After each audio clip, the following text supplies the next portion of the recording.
Your position is?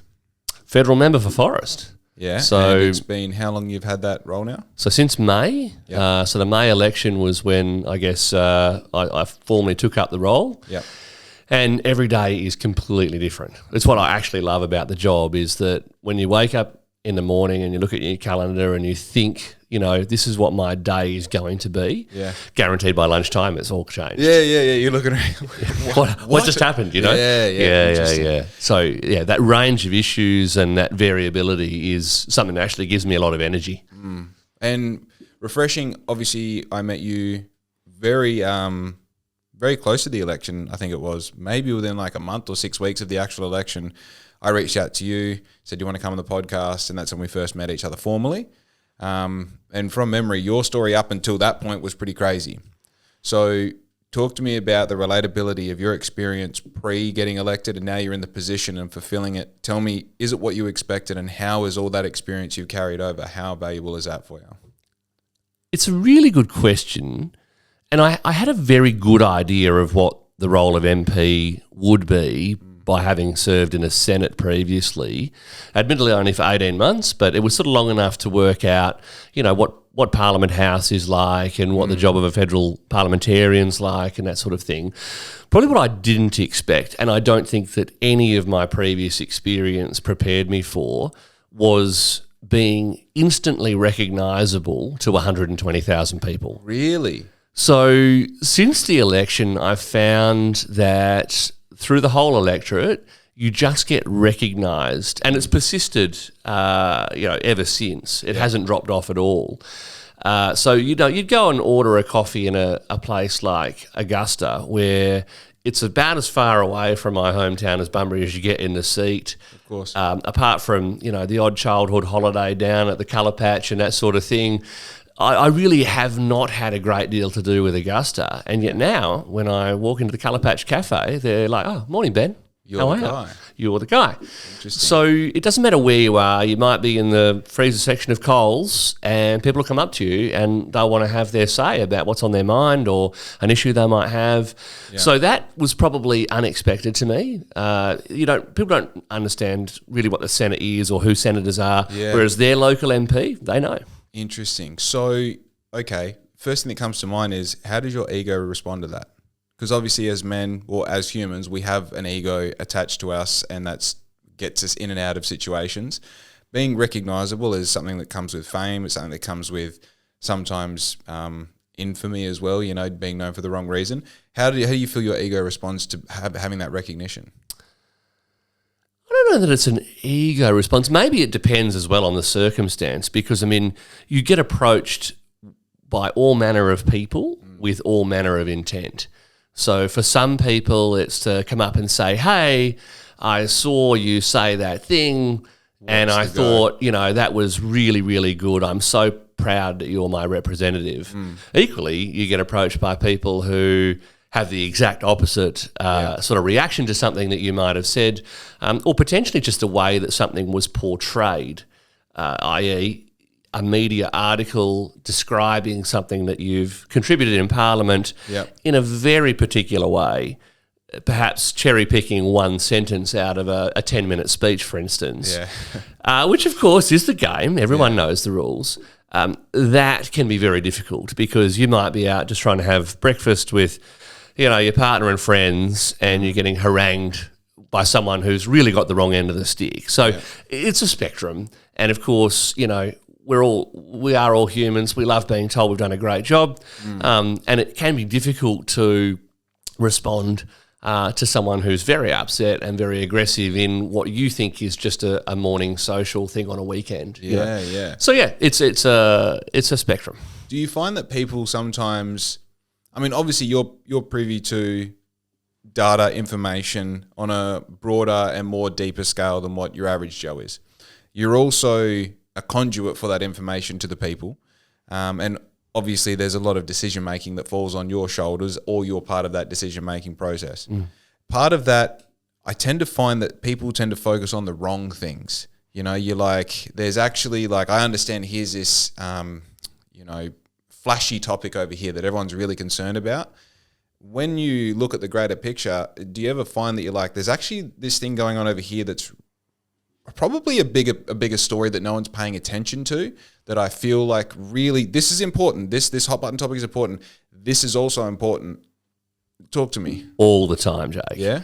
And to be honest, I think it's actually the test of what a good MP should be able to do, is to take those things that are being ignored and elevate them in terms of their importance, whether that be in terms of the local conscience or whether that be indeed, in terms of the national agenda. Because I find that there's so often these stories that you pick up around our community, whether it's an unexpected impact on business or, people with disabilities who have been absolutely shafted by a change in Canberra. Now, that change was made with the best of intentions by, bureaucrats and a government that are thousands of kilometres away from our community. And without any real experience of what it's like to live regionally, that sort of thing can be very, very difficult, because unless you're able to deeply personalise the story and get it out there in a way that grabs attention, they just get steamrolled. And, we've had this in the last 6 months where the government has, the NDIS is struggling. The scheme is under immense financial pressure. There's organised crime rorting it. There are serious problems within the NDIS. So, of course, everyone thinks that changes to NDIS that improve its transparency and its accountability and its financial management sound like a good thing. And they genuinely are. But then when there were changes made to regional travel allowances, which, sounds innocuous enough, what it's meant is for people in parts of our electorate, like Margaret River and Quarramup, those sort of smaller towns down south, they've got allied health providers who literally enable them to live independently that simply stop going. So for them, physiotherapy is life-changing. It's the difference between being housebound and able to get out of the house and participate in society. When those changes were made with the best of intent in Canberra, those businesses simply had to say to their customers, sorry, we're leaving you high and dry. And so it's not like there's a market for these services where someone else has now stepped in. There's complete market failure. So that's what I mean. Like it's a difficult job in that is the true test. Can you take those stories, elevate them to the national conscience, and hopefully achieve some sort of meaningful change for them? I think the thing that resonates there is, when you're an emotional teenager or in your early 20s, you sort of like get the cherry picked quotes from these 10-minute speeches that then, align with a narrative or a story that, gets clicks or gets views. And you get really empowered to be like, things shouldn't be like this and there should be things done.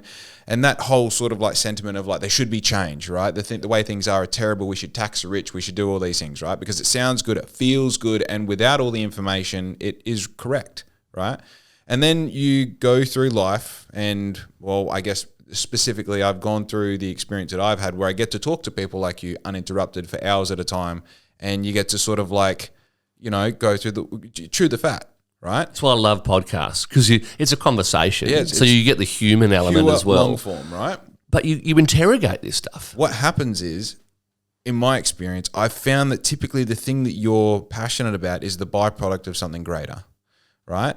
And where the digging comes in for me is always like, well, what is the greater thing? Because this problem X that we're focusing on typically isn't the actual problem. It's not the thing. It's a symptom of the greater problem, and we're sort of fixing symptoms everywhere. And whether it's one greater problem or a series of greater problems, they tend to not be addressed or discussed or have the light shone on them. And sure, you can get conspiracy theory, tinfoil hat, and say it's because the elites are directing us away from that, which could be correct. Or it could be something that is the direct, it's the direct problem that comes from managing millions of people and just fixing patches over time, like patching up little things over time instead of really like unearthing things and going like, what is the root cause of this problem, whatever it might be. And now it's 2025, almost 2026, and we really can't stop the engine running to rebuild it. We just have to keep on patching up the holes, Does that resonate with you? It does. It does. Because you're right. There's no 10,000 hour overhaul of this engine. Right. You know what I mean? We are on the road and we're trucking, and that caravan's moving really quickly. So you've got to be careful that, you know, real people with real struggles don't just go under the wheels, so to speak, because, yeah, the nation continues moving on. Every day something new occupies the news cycle. And so making sure that we're doing the right thing is actually hard because you're reliant on feedback from your community. And that means that you get all sorts of feedback from the very genuine. So, I mean, to give you some example, you mentioned a bit of tinfoil there. This morning I got an email from someone who contended that the Bondi massacre on Sunday was in fact a hoax, that the shooters were firing blanks and that it was an ASIO stunt to enable government takeover of Australia. Okay. And I mean, that's someone's genuinely held view. It's not my view. In fact, I find that quite an abhorrent kind of a take on things, actually. But this is what I mean. It's very difficult to sort of take all of the feedback you get from your community and continually sort of thread that needle, so to speak, to make sure that, are we going for the biggest knock in the engine here? Are we actually fixing the most important part? That's hard. Yeah. And I think it sounds horrible to say. So, but the person who's now missing out on those, NDIS money to have the person to come and do that, you go, well, that's like a tiny leak in the radiator hose, you know, or that's like the aircon is not blowing out cold enough air, but it's still blowing out air. And it's, I would almost imagine that it's an impossible position to be able to have enough hours in the day to A, take on the information, B, interpret it, C, do something about it, and D, follow it up, because the information never stops coming in. Correct. And the reality is, how important is it? And I'm not taking away from these humans that are having that experience. I'm not. But how important is that compared to how, like, the compound number of people who don't have houses to live in right now? You've hit the nail on the head. And I had a conversation with another local recently who in Bustleton, who came up to me and said, look, I'm really concerned about climate. And obviously we've recently gone through the net zero discussion in the Liberal Party and landed on a particular position to prioritise energy affordability over any other considerations. And this person said to me that this was the biggest thing on the mind of their community. And I had to challenge them and say, well, I spend all day, every day talking to people about what is on their mind, and I have to say that housing is the single biggest issue that we confront at the moment. Sure. And I challenged this lady who was quite well off, a homeowner herself, and had been successful in life, as we all aspire to be. And I said, next time you drive to Perth, do me a favour, just pull in at Willinge Drive, and you'll see the big signs for a road train assembly area. It'll literally take you 5 minutes. Yeah. Pull in there into that car park and just have a look in the corner. Brother. Because I reckon there's 100 people living in the corner of that car park in what you might describe as a shanty town, but they have cars, they have jobs, they are aspirational Australians who want more. They just don't have anywhere to live. Yeah. And in Australia today, I think that's appalling. Yeah, 100%. And that is a true representation of the word homeless. So I anecdotally seen this clip of Elon Musk earlier today, actually, where he's saying the line in the sand between the homeless description of people who are one, good rental, one job application, one chance, one opportunity away from getting back on their feet, versus the people who are staggering down the road with, a needle hanging out of their leg was the thing he said. It's not my thing, I'm just saying. But that is a great example of, like, you're telling me those people probably have $500 a week for rent if they could get somewhere, if they could just get what was reasonable 5 years ago. Exactly. 5 years ago, what was reasonable was $500 a week, got you a decent house. It actually got you a nice house. Yeah. And now you are struggling to get a look in at a rental inspection, let alone get your application accepted, because the market's just that tight. I mean, I was talking to a realtor recently, and I'll probably get these numbers wrong, but, round numbers, at this time of year in the Greater Bunbury area, there would typically be 1,000 houses on the market. At the moment, there's less than 200. Dude. So the collapse in supply or the vast excess in demand is real. This is not something we've concocted. The numbers tell the story, both in terms of that there's no stock on the market, but also that massive growth in both rents and house prices. And of course, I'm a homeowner. I've done very well out of that on paper, but I actually have a problem with it because the market's out of control. The supply and demand of our housing balance is completely out of whack, and I think we need to correct it. All right. There's two factors here that we need to talk about because I know one you don't want to hear and one you do want to hear. One is immigration, which is based off peripherally what I've heard and seen lately from you is a major contributing factor. And the second one is, my research might be wrong here, but you're the second largest home ownership or property ownership of all parliamentarians. Is that correct? So it is, if you take the number of properties, not the value of properties, and I would emphasise that. Yep. Because collectively the property portfolio that I disclosed to Parliament is worth less than the garden shed of one of the Sydney MPs who's got a $25 million mansion in Bellevue Hill. Okay, that does change things a little bit. So it is important context, right? But let's put this to bed. I strongly believe in private enterprise and reward for effort. That involves risk, and if you're someone who puts money on the line to build or create something, then I believe you deserve a reward for that. Now, that's applied in my life both through property development and through small business. With varying degrees of success. I've had success in small business and failure in small business, and I've had success and failure in property investment as well, I have to say. Yeah. So I believe that a healthy market consists of plenty of opportunity for those who want to buy a home to be able to do so, that those who, for whatever reason, want to rent to be able to do so, and that they would rent from a private landlord, not the government. Yeah. I don't believe in the government being a landlord to people, and I don't believe in the government being a shareholder in your own home if you are a homeowner. Yeah, we start getting into a dystopian style like landscape when you start talking about total ownership from government, right, or corporation, same thing. And mate, it's happening in Australia today. Yeah. Both through the so-called shared equity schemes, where the government becomes a shareholder in a first homeowner buying a home through that scheme, or through the tax incentives they're giving to big super funds with so-called build-to-rent construction projects. They're literally building entire projects now designed to rent to people. Yep. And they're using Australian superannuation money to do it. So Australians' nest eggs are being used to build projects that effectively lock people out of the housing market. I think that's wrong. If they can make it stack with the existing tax settings that apply in Australia, sure, you go ahead and you build something to rent. But you should not be incentivised to do it. You're telling me, so the average late 20s dude, he's on $100 and something thousand a year.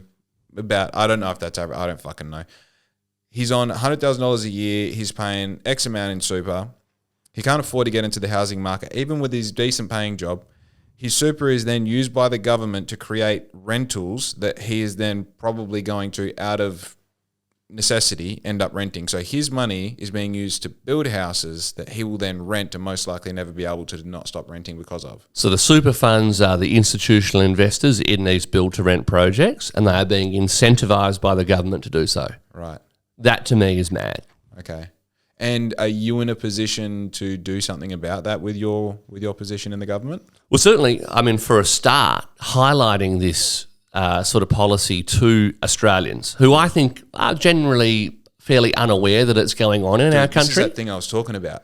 This Correct. Is over, you got the hand over here going, look, and this is also happening at the same time. So let's pull this one out from the bottom drawer and put it on the table, because I think, like I say, housing is a single biggest issue that people want to talk to me about, and I think these are the sorts of issues we need to explore. Yeah. So what I can do in my role is I can point out the clear failures of the current government's policies on this and advocate for a different way. Because at the next election, I want people to be fully informed that when they fill out that little bit of paper, that decision will actually impact whether or not they'll ever own a home in Australia. Interesting. Yeah. It's actually huge. It's not interesting. It's powerful. You You know, I've recently had the opportunity to talk to some high school students, and you know, it's interesting walking into a classroom of teenagers as an adult when I haven't set foot in a classroom like that since I was literally a student in one. Yeah. And you're looking at 15 and 16-year-olds, and of course at the start they're like, oh, you know, who's this wanker? You know, you can see the disinterest on their face. So it's hard to sort of, you know, get their attention and build a rapport with them quickly. But once you do and you start talking about, well, okay, you guys want to own a home in the future. Yeah, of course. Then when you fill out that little bit of paper, you know, that your teacher is currently teaching you how Australian democracy works and how the parliament's constructed and how elections function, I want you to understand that the way you fill that bit of paper out will directly impact whether or not you're going to own a home. Yeah. And that's when you sort of get them. It starts with, you know, does pineapple belong on pizza? I find that's a really good divisive one to sort of get a teenager's attention. Yeah. But then you've got to step it through and help them understand, because I want Australians to invest in our democracy and really understand. Now, that might mean that when they really invest in democracy in our part of the world, they decide that I'm not fit to be their representative. That's fine. Yeah. Because that's the process. It's the process. That's the point. And it's a healthy process when everyone has full knowledge. Yeah. When you've got people who are disinterested or apathetic or don't understand the system, and yet they're compulsorily required to participate in a system, that's when you can get funny results. Yeah, and I think there's again, tinfoil hat, there's like this belief that the system is complicated and difficult to create that thought process within the constituent. To go, it's too hard, I'll just, whoever's on the top, 1, 2, 3, 4, right? And I know one big thing that I try and really advocate for is like educating people, hey, the voting, like it sounds basic, but when you vote, you're voting for a person to represent you. Yeah. That representation is going to last this amount of time. You sort of have to start from the ground up. And I'm talking to adults. Yeah. I'm talking to people like me, you know? And it's like, I know at school this shit was boring. We're trying not to get in trouble. We're fucking... But the reality is this is what's going on. And if you don't pay attention, it's like that classic line, get involved with politics before politics gets involved with you. Yeah, that's a ripper, actually. Right? And it's such a great, like, oh, shit. And, you know, me in my position with the podcast, I start going like, I actually have to like ask good questions because I may sway the vote, you know, like in a particular sense, especially in my community. Like people come to me and say, who should I vote for? I'm like, you should be doing the research. You shouldn't be asking me. Yeah. But also listen to the people I talk to and say, well, do I like this guy? Do I like this lady? You know, especially when I had Sue on and I had you on, it's like, this is a good opportunity to feel like, is this the human for you?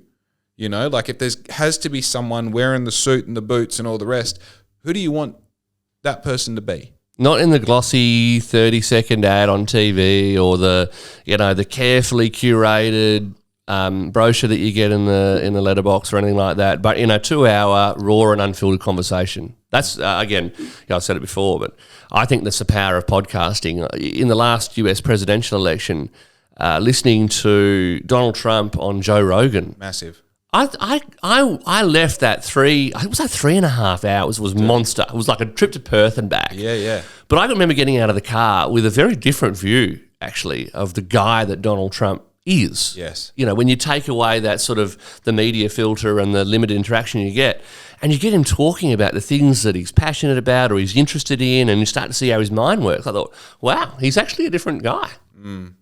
Okay. I have 40 different questions for you, by the way. This is great. Let's not gloss over, only because I agree with you and I also just want understand a little bit deeper. That stat that you're the second highest property owner in all of the parliamentarians, and your comment that essentially capitalism should be rewarded in the right context. Yep. I agree. I'm 5 years into a small business and the other day I just started making a profit. Hey, congratulations, mate. And what part of that at this scale should I be like, well, no, you don't deserve that profit? Well, you know, which night that I stayed up crying isn't justified, right? Yep. So I agree with you. My question is, do you think that is something that $100,000 per year dude whose super is now being used to build a rental, how would you think that would make him feel knowing that information? Because obviously on the front, it does appear to be this beast. Yeah, yeah. So I think I'd say a few things on that. First of all, and this is probably not a view that would be shared hugely widely, but I think it's really important upon the record that my success or otherwise in life came before politics, if that makes sense. Yeah. So I took a significant pay cut to pursue a career in politics because I actually do believe it is a form of public service and a really potentially noble form of public service. Agree. And I really regret when you see politicians behaving badly, and there's obviously been some recent media around rorting of entitlements and things like that, that just leave a really bad taste in people's mouths because they think that all politicians are the same, that this is the best paid gig we're ever going to get, and we've got our snouts in the trough just to, fill our pockets as much as we can. Yeah. So I guess to the extent I can, I'd say to all of your listeners that, well, that's not me. You know what I mean? I've had a career that started really early. I went to uni in Tassie at 17, and part of my degree was working on ships as I pursued, becoming a ship's captain. Yeah. So I was away for 5 months at a time, working 7 days a week on a ship. I'd come home for a month and then go back for 5 more months. So, I've done my hard yards to save up, my deposit for the first block of land that I bought to subdivide and build units on that sort of laid a foundation for everything that came from then. And I did that when I was 23, I want to say.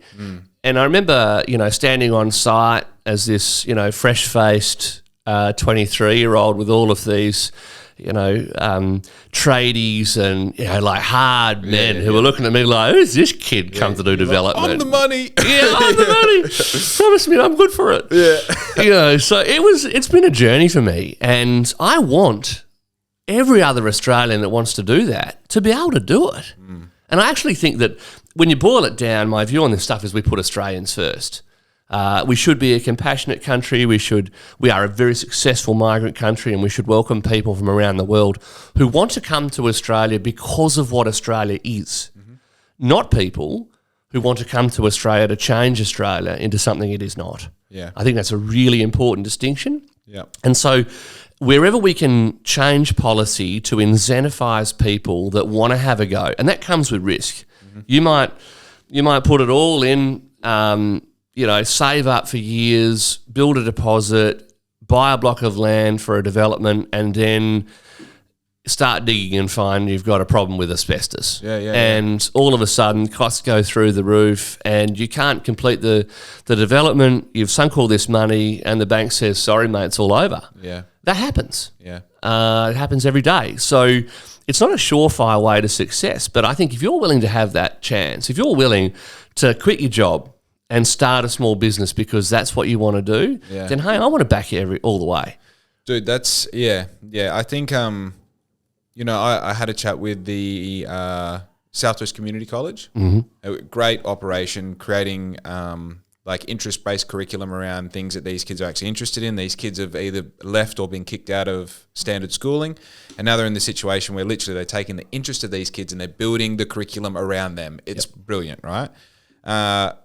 Super, super easy to lose them when you guest speaking to them. I got told before I went up, and I went up and just they said, look, you probably get about 15, 20 minutes where I really lock in, and after that, good luck. And I ripped for 40, 50 minutes just off the... I mean, you know me, and especially if I'm standing up, I'm animated, I'm telling stories, I'm doing all this. And, the thing that I really wanted to convey was that this journey of being an entrepreneur, which I proudly wear the hat of. And you should. Especially getting to the point where you make money. 5 years in, I'm making money. This is fucking crazy. Now we're going to reach out and take some tax off you, mate. Yeah, of course. But that idea that you do live in such a wild place of opportunity that does reward calculated risk. Yep. Right? That's such a thing that it's easy to overlook. If you've only ever been in Australia, or if you've only ever been in Bunbury and you don't have anyone in business in your family, you sort of think things just are the way they are. They are the way they are in the best light and the worst light. You got to pick which light, pick which wolf you're going to feed. 100%. But I do think that unfortunately in Australia today, the ingredients for creating a successful business are now rarer and harder than ever before. And that's a view that I've got. But, I talk to some of the really successful, like multi-generational business owners around Bunbury who have created very significant businesses here in the Southwest. And there's the household names we all know. Yeah. And they don't think that they could do it starting today because there's so much red tape, there's so much regulation, there's so much government interference, there's this general attitude. And I said it in my first speech to Parliament, there's so much can't in Australia today, and there's just not enough can. We used to be a country that just got shit done. Absolutely. Be better, though. I've had to be better. I've had to change direction. I've had to pivot. I've had to take the fall. I've had to learn quickly. I've had to get good at things I wasn't good at. I had to figure it out. I really had to figure it out. And I do to this day, to this moment. I'm figuring out how to have a conversation with someone in Parliament right now, right? And this is the first time in history you've been able to figure it out with a hot shower. Yeah. With a microwave. Yeah. Right? Yeah, it's fucking hard. Be harder, right? And I think the reason that I bring up talking to these kids is because, A, we're dealing with kids who I feel like I had so much to relate with because I struggled with school just to fucking last the day without getting sent to the principal's office or getting sent home. We're going to call your mum. Fuck you. I'm going to earn 5 times what you're going to earn by the time I'm your age. Shut up, to the teacher. Yeah. And in talking to these kids, you could sort of see this like cog click into like, oh, I don't have to fall into line. I can create something. I can like keep doing it until it works. Then when it works, I can do less of the shit that didn't work and more of the stuff that does, And I think there's some like, I don't know, I'm passionate about it because obviously like even when it wasn't working for me, I could see the light at the end of the tunnel, and even if it's just like a 1% closer every day, that 1% compounds and all of a sudden you're in the light and you're like, right, now I'm here. And this leads me to sort of where I wanted to talk to you as a person, as an entrepreneur and as a businessman outside of being a politician. When you start making money, when you understand the process of making money in an instance where it's not governed by an employer, where it's not governed by like, oh, we can generate this in this amount of time. When you actually start creating systems and emphasis on the plural, when you make more than one income stream and one starts working, the other one starts working, the other one starts working, you actually find that making money is remarkably easier than what you first think it is. Would you agree with that? It can be. Losing money can also be a lot easier than you think it is. You know what I mean? So, so I think there's truth to both elements of that. But what I think, and I can see it sort of in your face when you're talking about it, is that there's no satisfaction bigger than having built something with your own blood, sweat, and tears, and then seeing it work. Yeah. You know what I mean? Like I can't think about it too much. It makes me cry. Yeah. Yeah. Because and like I genuinely believe it. That is one of the most satisfying things in life. People draw satisfaction in many different ways. Like for a musician, it might be just nailing a set piece in front of 500 people or whatever it is. But for people like you and me who have an interest in business and that, we're entrepreneurs are a little bit different. You're just geared slightly differently to want to take that risk and say, no, I can do that. I can do that. I can build something here that no one else has in a way that no one else would think of. Yeah. I can pull a team together and I can lead them and we're going to achieve this. Yeah. And then when, holy shit, it worked. That's a feeling. There definitely is a strange difference between when it does work. Because you have to have like this weird, almost like, what do you call it? Like unrealistic optimism that it's going to work out. It's going to work. It's going to work. It's going to work. You're like, of course, you get to a point where you've actually spoken it into existence and it's going to work. And then when it does work, you're like, holy shit, it actually works. You're like, you see this? It works. Mate, I mean, you mentioned Elon before, those stories of him literally sleeping on a factory floor when they'd sunk tens of billions of dollars into Tesla before they'd actually sold a car sort of thing. Yeah. And they had all these problems in their production facility and he was just sleeping on the floor so that he could be in the factory 20 hours a day to make it work. That's what it takes. Yeah. Yeah. And like I hear that and I think the thing here is maybe it was how I grew up, but it's like money seems to have this like folklore about it that it's difficult and it's evasive and it doesn't want you. And in a way, the sentiment is correct, because if you see money like that, it does disappear. But if you see money as abundant, if you see it as just like, oh, it's fully attainable, it's waiting for me to come and collect it, but it only lets me collect it when I deserve it. And the deserving comes from building the thing. Yep. You know? Yep. And I think when you mentioned a really good point, and I actually sort of wanted to I didn't want you to have such a nice answer for it, but you sort of Sorry to disappoint you. Sort of won me a bit, but it's very true. Like, I have had recommendations from, I'm sure, people to enter local council. Mm-hmm. I'd rather make money and ask the questions than not make money and have to answer them. And you say it's a noble endeavor to put yourself in the position. Like, I fully agree, because especially if you've got money before you start, you're like, well, I can probably pay the people in power to help me make more money. If that's what it was about, that's what you would do. That would be the rational choice. Yeah. And that's why I say it should almost be a sort of disqualification. It can't be. It's too arbitrary. And, of course, our Constitution is very clear on protecting everyone's right to participate, as it should. But I do think it's pretty powerful for people just to sit back and go, look at the motives of why someone's doing it. And if politics is not the most highly paid thing that they could do with their time, and they still want to do it, that speaks to a very different sort of motive. And what do you think the character difference is there between the person who is in that position and earning the most they've ever earned compared to someone who's in your position? Do you know, I think the single biggest difference is that I'm not afraid to lose.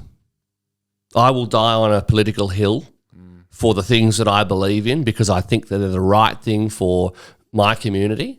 And if that costs me my job at the next election, I'm perfectly at peace with that. Whereas someone who was addicted to the money and for whom a loss would be, no one wants to lose, don't get me wrong, right? I'm very, very competitive. But for someone for whom that loss would be financially catastrophic, they're probably not going to be that courageous in taking a stand if they think that it might cost them their job. Yeah. That's probably the single biggest difference, I think. Yeah. Do you think, obviously there is some names in the news, probably should have had those names referenced before we started this, but obviously there are people at the moment, like I saw one, there was, starts with F, she's a lady, there's she's in Parliament, she's been using money to go left, right and centre and doing the wrong thing, and they put her up against, I think it was Pauline Hanson, who, and look, again, it's social media, anecdotal, and we're cherry picking the things that make things, support our narrative.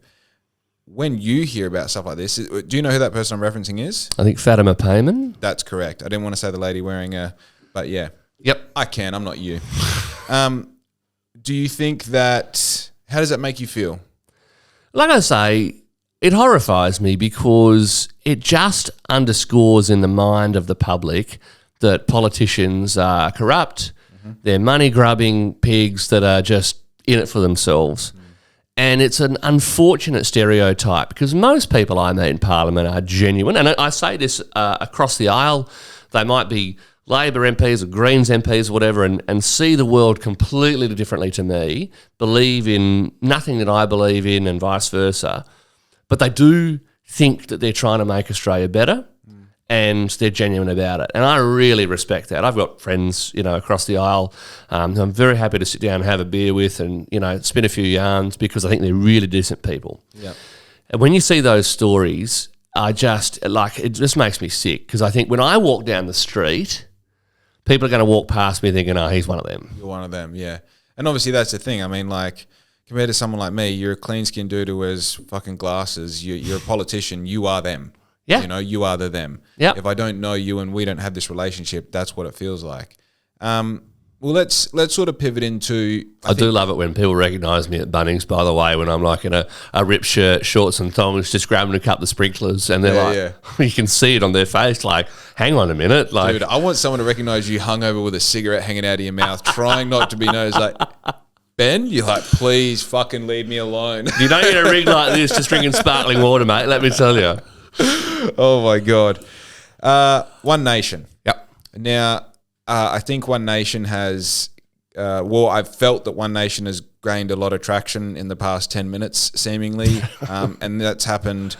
And again, I have my head in the sand politically. What I get is genuinely, I mean, the way most people interpret politicians in general is when something happens and their response to the something happening. It's never proactive, it's always reactive, right? At the moment, as Southwest Australians, we're experiencing two things. One thing happened on our soil and one thing didn't. The first one is the fishing ban. The second one is what happened in Bondi. Both of them terrible, right? One of them has already caused loss of life and another one may cause loss of life. Yep. Right? The immediate sort of response from One Nation in protecting the livelihoods of fishermen, protecting the hobbyists, the enthusiasts, the fish and chip shop, the boat shop, the tackle shop, you know, the traditions that, you know, fathers make with their children, that rings true to Australia, right? In relation to that, I've spoken with people that have mentioned that One Nation, and I quote this, are the pimple on the arse of politics. Crazy thing, right? Talk to me about that, please. Look, I mean, on fishing, right, because it is a huge issue for the Southwest right now, and I do want to sort of deal with that at the top. Pauline Hanson became, you know, famous, if you like, as a fish and chip owner.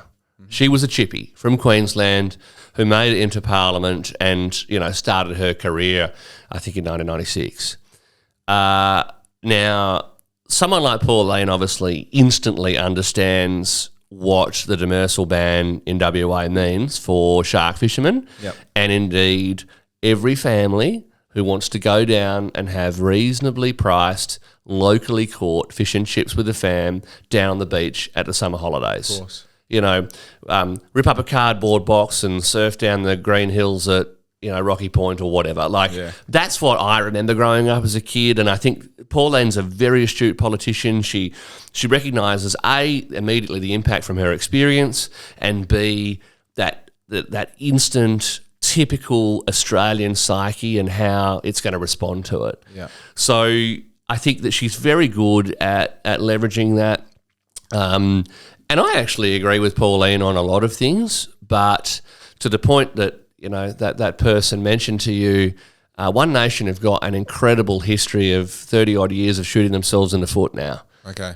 So they'll, in my view, never be a party of government in Australia because they do the crazy stuff as well. Yep. And you can't win elections in Australia by appealing to the fringe.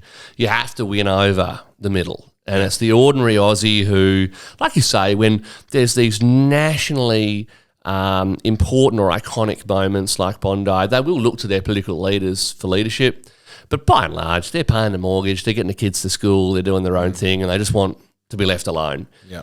And that, I think, is an important sort of segue into this fishing ban, because now government is stepping in, and it's the state Labor government, and let's call it out, are stepping in and interfering with their way of life again. Mm-hmm. So the really interesting thing about this, and I've come up the curve considerably on what I knew about demersal fishing, say, 3 weeks ago, which was not much, by the way.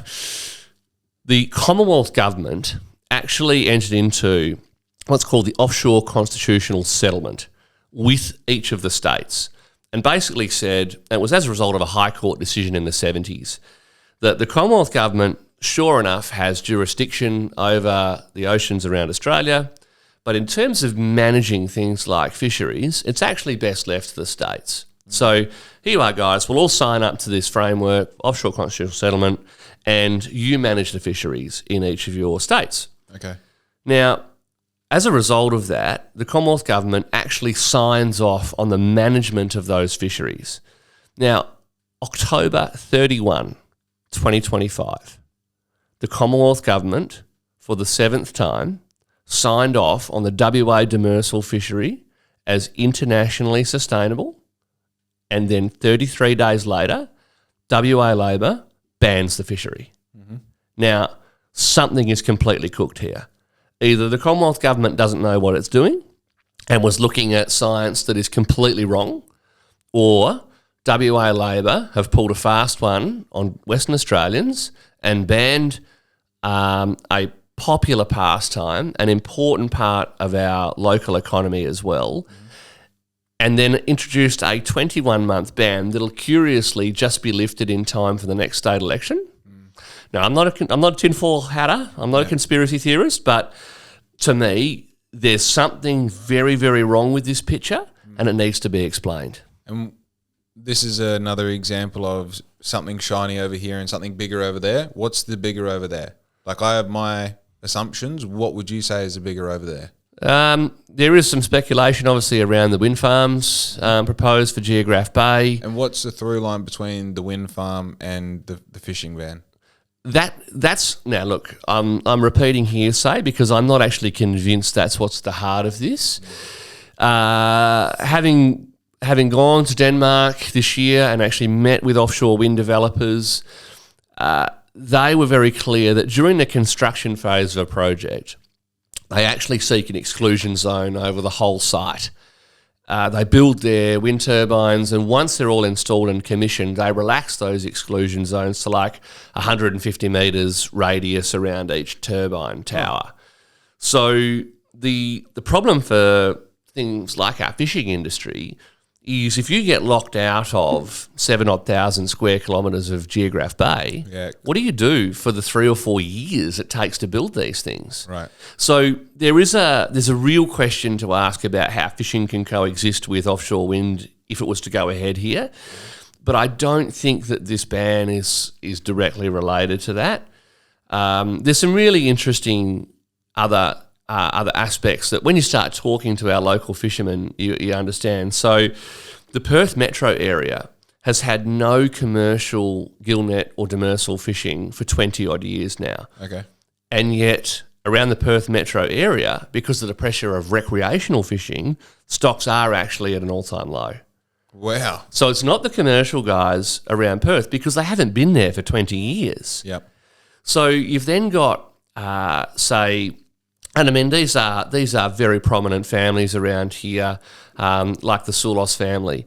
I was talking to Nick Soulos yesterday down on his boat at Bunbury Harbour. His grandfather started fishing here in 1913 for shark. Wow. That's how long they have been involved in not only, this particular fishery, but this particular area. Yeah. And they readily admitted that in the early 80s, there was overfishing going on in the southwest here. And so the industry actually worked with government to really reduce the amount of take. And it's taken 30-odd years for that fishery to now be regarded as one of the world's most sustainable. And that's why you've seen the Commonwealth Government sign off on it as like, this is best practice stuff here. It works. Yeah. It works. And it's important that these are shark fishermen who occasionally catch a small amount of jewfish and snapper. Now, when you add it up and you look at the data, 0.4% of the jewfish caught in WA are shark fishing bycatch. Right. 0.4. And yet, from 1 January next year, shark fishing licences in the southwest have been cancelled. The compensation packages haven't even been designed. There's been no consultation whatsoever. I was just talking yesterday as well to a mid-30s, I'm not sure if he wants to be named, but a mid-30s guy who's been in the fishing industry his whole life. He bought a shark fishing boat a month ago. Yeah. Yeah, I think I know who you're talking about. He applied, the license transfer was, in processing. They approved it, and then I think it was a week later the ban was announced. So he's borrowed all this money from a bank. He's taken, what we were talking about before, being an entrepreneur. He's taken the risk. He's borrowed money from the bank. He's invested in his boat. He wanted to step out from the family business and do his own thing, not just have a silver spoon handed to him in an inheritance. And then the government's just shit on him. And is that for 0.4%? Yeah. Of a fishery that was just signed off by the Commonwealth as sustainable? Sounds like a byproduct of a bigger thing. Yeah. It sounds like someone's making more money somewhere else, and this is just a necessary part of that. Which, if that is true, we need to get to the bottom of and flush it out, because that has no place in Australia. So, okay, are the wind farms going ahead? Good question. At this point in time, a number of companies have been awarded a pre-feasibility licence by the Commonwealth Government. Yep. There's obviously a process for them to go through. So eventually those licenses will need to become full feasibility licenses, and then they'll need to go to construction and actually sort of execute their projects. Yep. The government's own timeline says that that's likely to take us through to the early 2030s. Okay. So it is still a long road ahead. My instinct is that these won't go ahead. I think that the developers who have already abandoned their projects in Geograph Bay picked up on community sentiment. Yep. And regarded that as a real risk to their projects. Yep. The other thing is that the economics of offshore wind actually suck. Yeah. So around the world today, these projects are being cancelled left, right and centre in all sorts of countries. And that's what I think makes it particularly mad that the current government's continuing to push it, because we're not at the cutting edge. We're not at the tip of the spear here. Let's look at what's going on elsewhere and learn the lessons. Yeah. So Denmark, which is really the home of offshore wind, fascinating country, actually started developing the wind industry in the 1970s because of the 73 and 78 oil crises. Okay. So they were at that point importing 99% of their energy. They've got no coal, they've got no gas, they were importing oil because they'd sold off the wrong parts of the North Sea. So Norway's got all the money and all the oil, and Denmark had nothing. And when the price of oil obviously just went through the roof twice in a decade, and it really hurt the Danish economy, they thought, right, we've got to be able to do something differently here. What have we got? We've got wind. Right. And so it was an economic driver for energy independence that started the wind industry. Nothing to do with the green movement. Yep. Now, fast forward to last year, and the Danish government held, very similar to what the Australian government ran here, an auction for a certain area of seabed and said, here you are, you can build a 3 gigawatt wind farm here. Okay. About the same size as what's proposed, actually. Yep. And guess how? Oh, for the first time, they decided not to offer any subsidies. Guess how many bids they got? Zero. Yeah. They are about to kick out the door an auction for the same site, 3 gigawatts, with $8.6 billion of subsidies, and they're expecting bids. Now, of course, offshore wind developers are like any commercial business. They say, how much money am I going to put in and what rate of return am I going to earn on that? So while I was in Denmark, I actually asked Copenhagen Infrastructure Partners, who are like the world's biggest offshore wind developer. Yep. I said, how much of a return is your hurdle rate? Like, what's the point at, you sign off as a board and go, yep, this is a good investment for us, or nah, we'll leave it. Yep. And of course he said, it's commercial in confidence. Yep, give me a flavour. Are we talking 4 or 5%? Are we talking? He said, no, it would be in the mid to low teens. So imagine if you're a listener to this podcast, right, and you've got $100,000 saved up, and you go to your bank. At the moment, they're probably going to pay you 4% if you're lucky, right? Yep.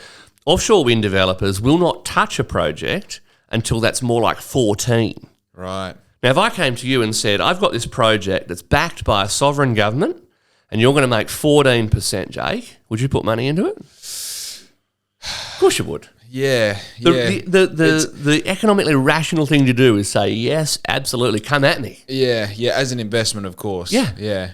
So I don't begrudge these investors and the developers for doing what they're doing, because the governments are incentivising them to do it. But okay, cool. So we're looking at it from a capitalist point of view, right? If you're looking at it from a sustainable point of view, is there not, and also, no, just sustainable, is there not the research there of the longevity of these projects actually being something that makes a difference in the sustainability of energy production? Well, and this is where you start to get into all the problems with offshore wind, right? Yeah. So apart from the subsidies, they don't compete with other forms of energy generation. Mm-hmm. So power prices, if you looked at offshore wind by itself, really high.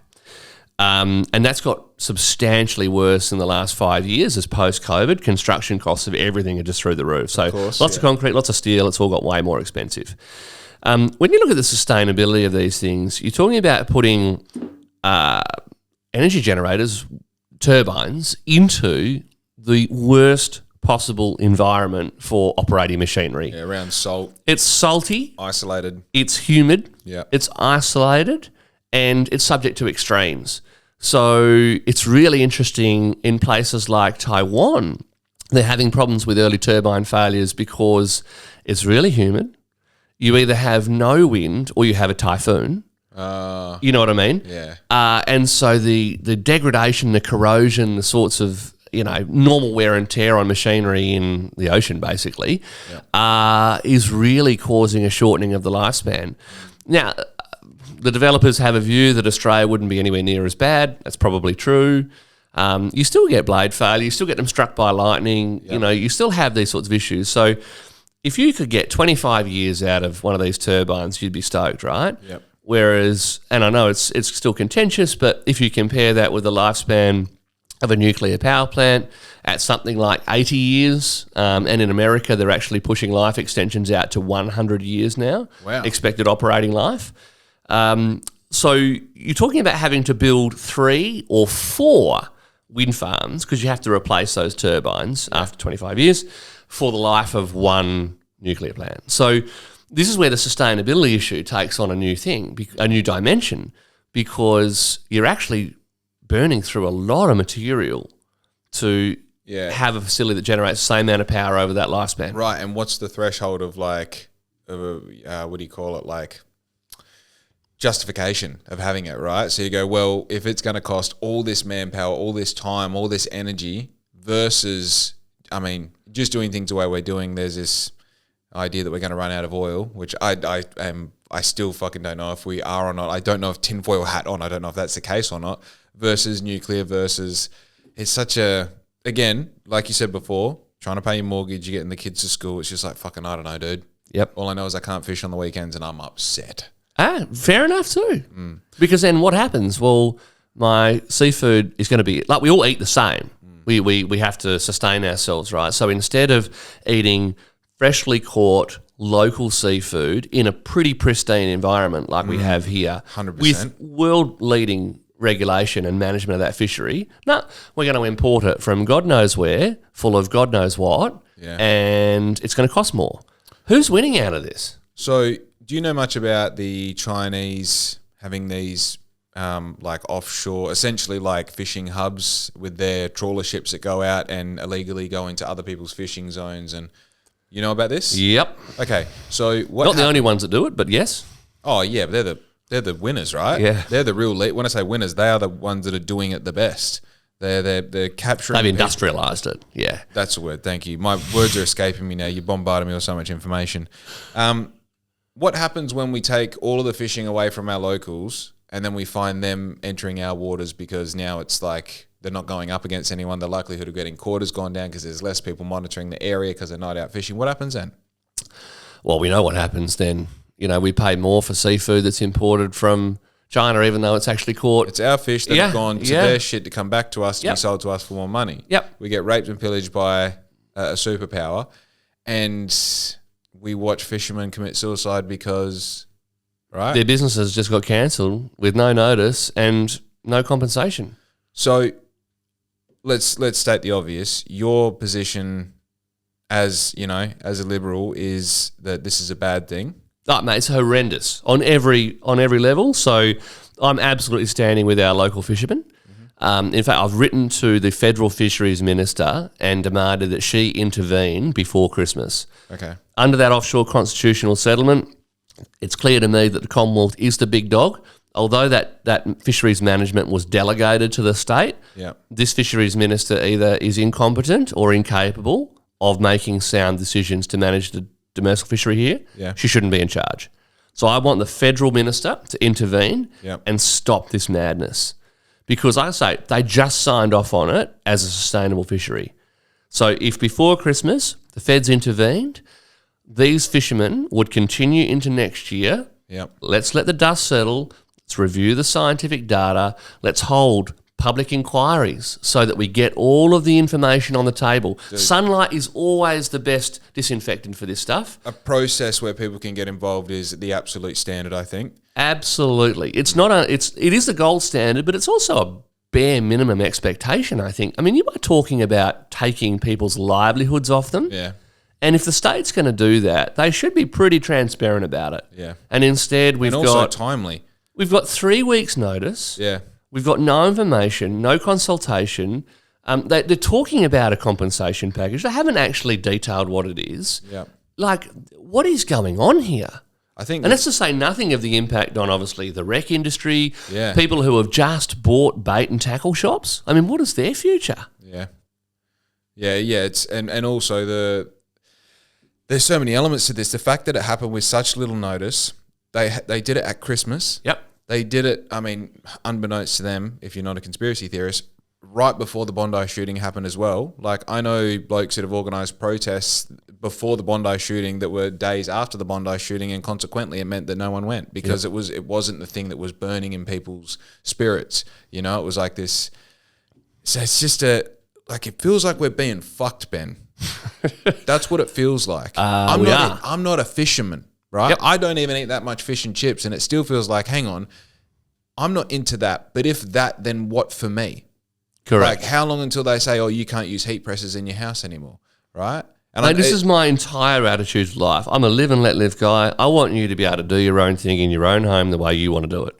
And that's why this is so offensive, because without any evidentiary basis, I mean, you know, it's one thing for them to say that very quick to use your taxpayer money to take out full-page ads and run radio and TV and blah, blah, bandying the big E word around. These fish are endangered and they're going to go extinct. That's what they're saying, right? Yeah.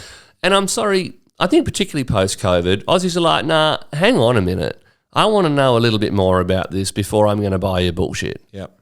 And I think that's a reasonable position for people to take. Yep. And I want them to have that information. So that's why I'm like, nah, this is ridiculous. We've got to call it out. Yep. The Fed should intervene, and let's have a process. If at the end of that, the Commonwealth science was all wrong, the state is right, the fishery is going to go extinct, the bycatch was vastly underestimated. Yep. Okay, now let's talk about how we phase this fishery out. We pay compensation to the business owners who are directly impacted, and fair enough. This happened in Queensland. You know, to protect the barrier reef, a fishery was shut down in Queensland. They phased it out over 3 years. There was a jointly funded compensation package by the Queensland government and the Commonwealth government. Yep. It included both, obviously, the fishermen and those that are on the water, but also all the businesses that are adjacent to that. Secondary and tertiary, yeah. Exactly. So it was a really considered process, and that's why no one burred up about it, because they were like, yep, we get the science, we get why this has to happen. This is actually fair. And that's the thing. This is not fair. Yeah, it's a not fair thing. And I think one thing that Australians really pride themselves on as characters and as a characteristic of Australia is fairness. Correct. It's having a shot. It's doing the thing. And this feels like the thing's taken away from us. Right? They have been shat on from a great height. Right. And I mean, you know, where are the ministers? So the Augusta fishing community reckon that they can't even get a meeting with the fisheries minister until January.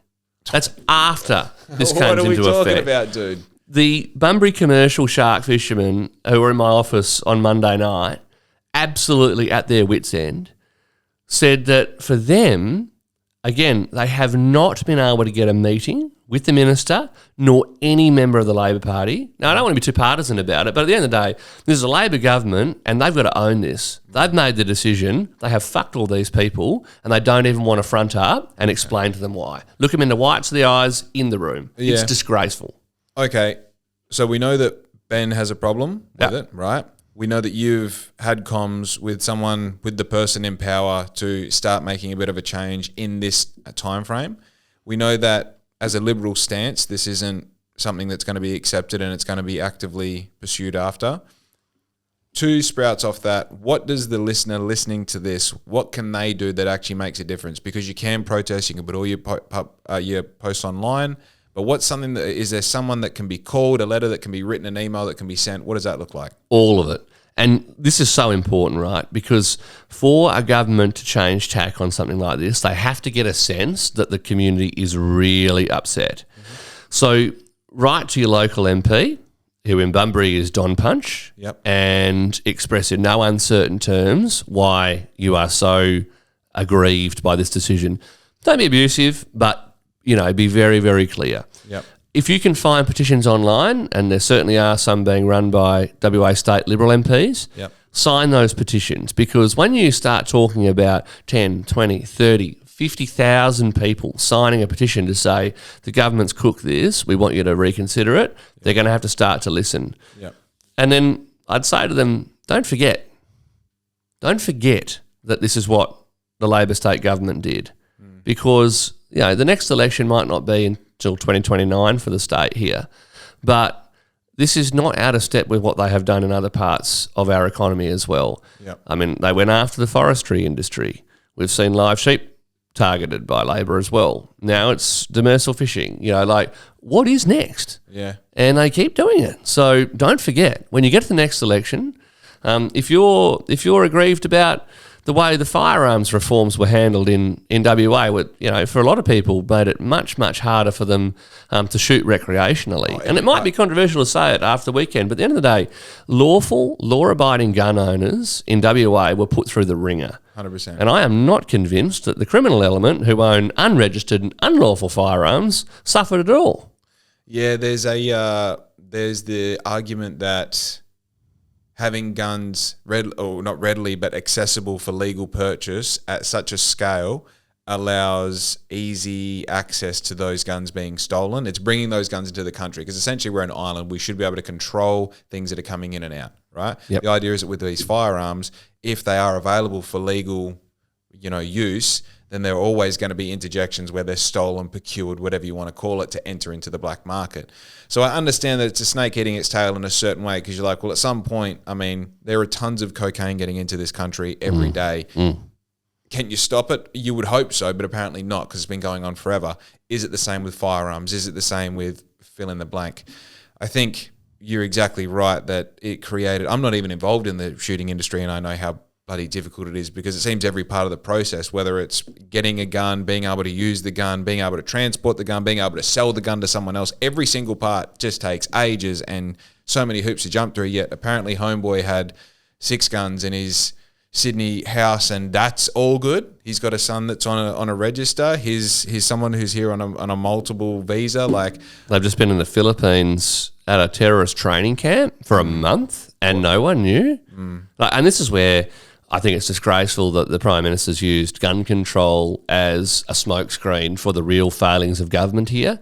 The AFP and our security agencies have been providing advice to government that they were under-resourced and they were falling behind in terms of surveilling dangerous people in Australia. Okay. Now, they have provided that advice to government and yet no resourcing seemingly was provided. Yep. So when you're hearing that an individual AFP officer has more than 30 active cases on average of dangerous people who are on a terrorist watch list in this country, how can one officer keep up with what 30 nut jobs are up to? And we have an expectation the government keeps us safe. So pause.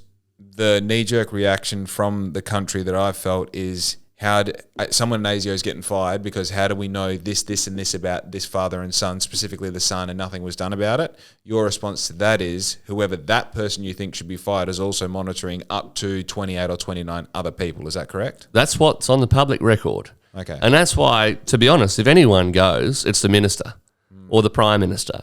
Whoever listened to a briefing from our security agencies that said we are drowning in terrorist threats, we are unable to effectively surveil these people and we need help and did nothing about it, that is the decision that's sackable. The poor,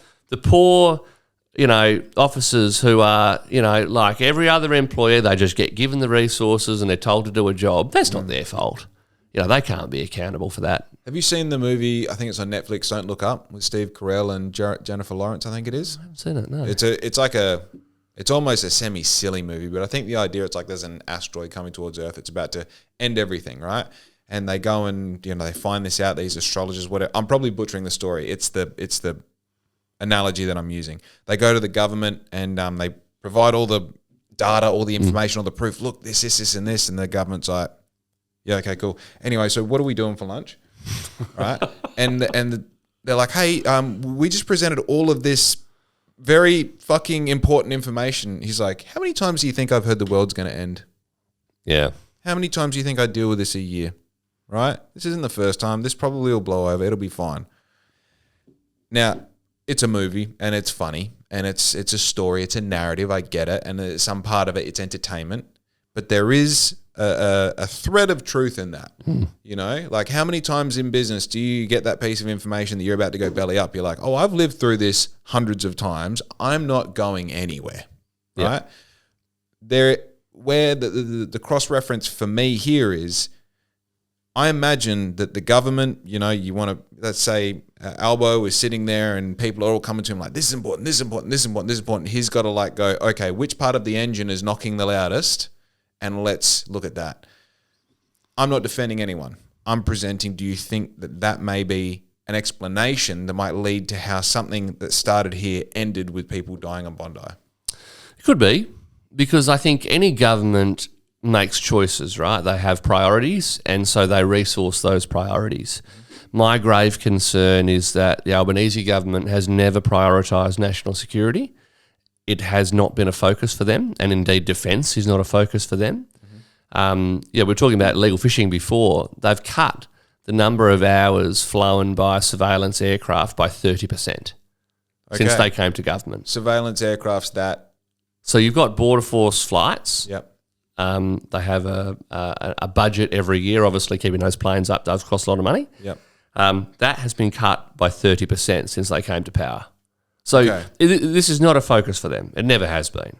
And now they have paid, or unfortunately, Australians have paid the price for that, both those who were murdered on Bondi Beach and every other Australian who has come to realise their country is not what they thought it was. Yeah.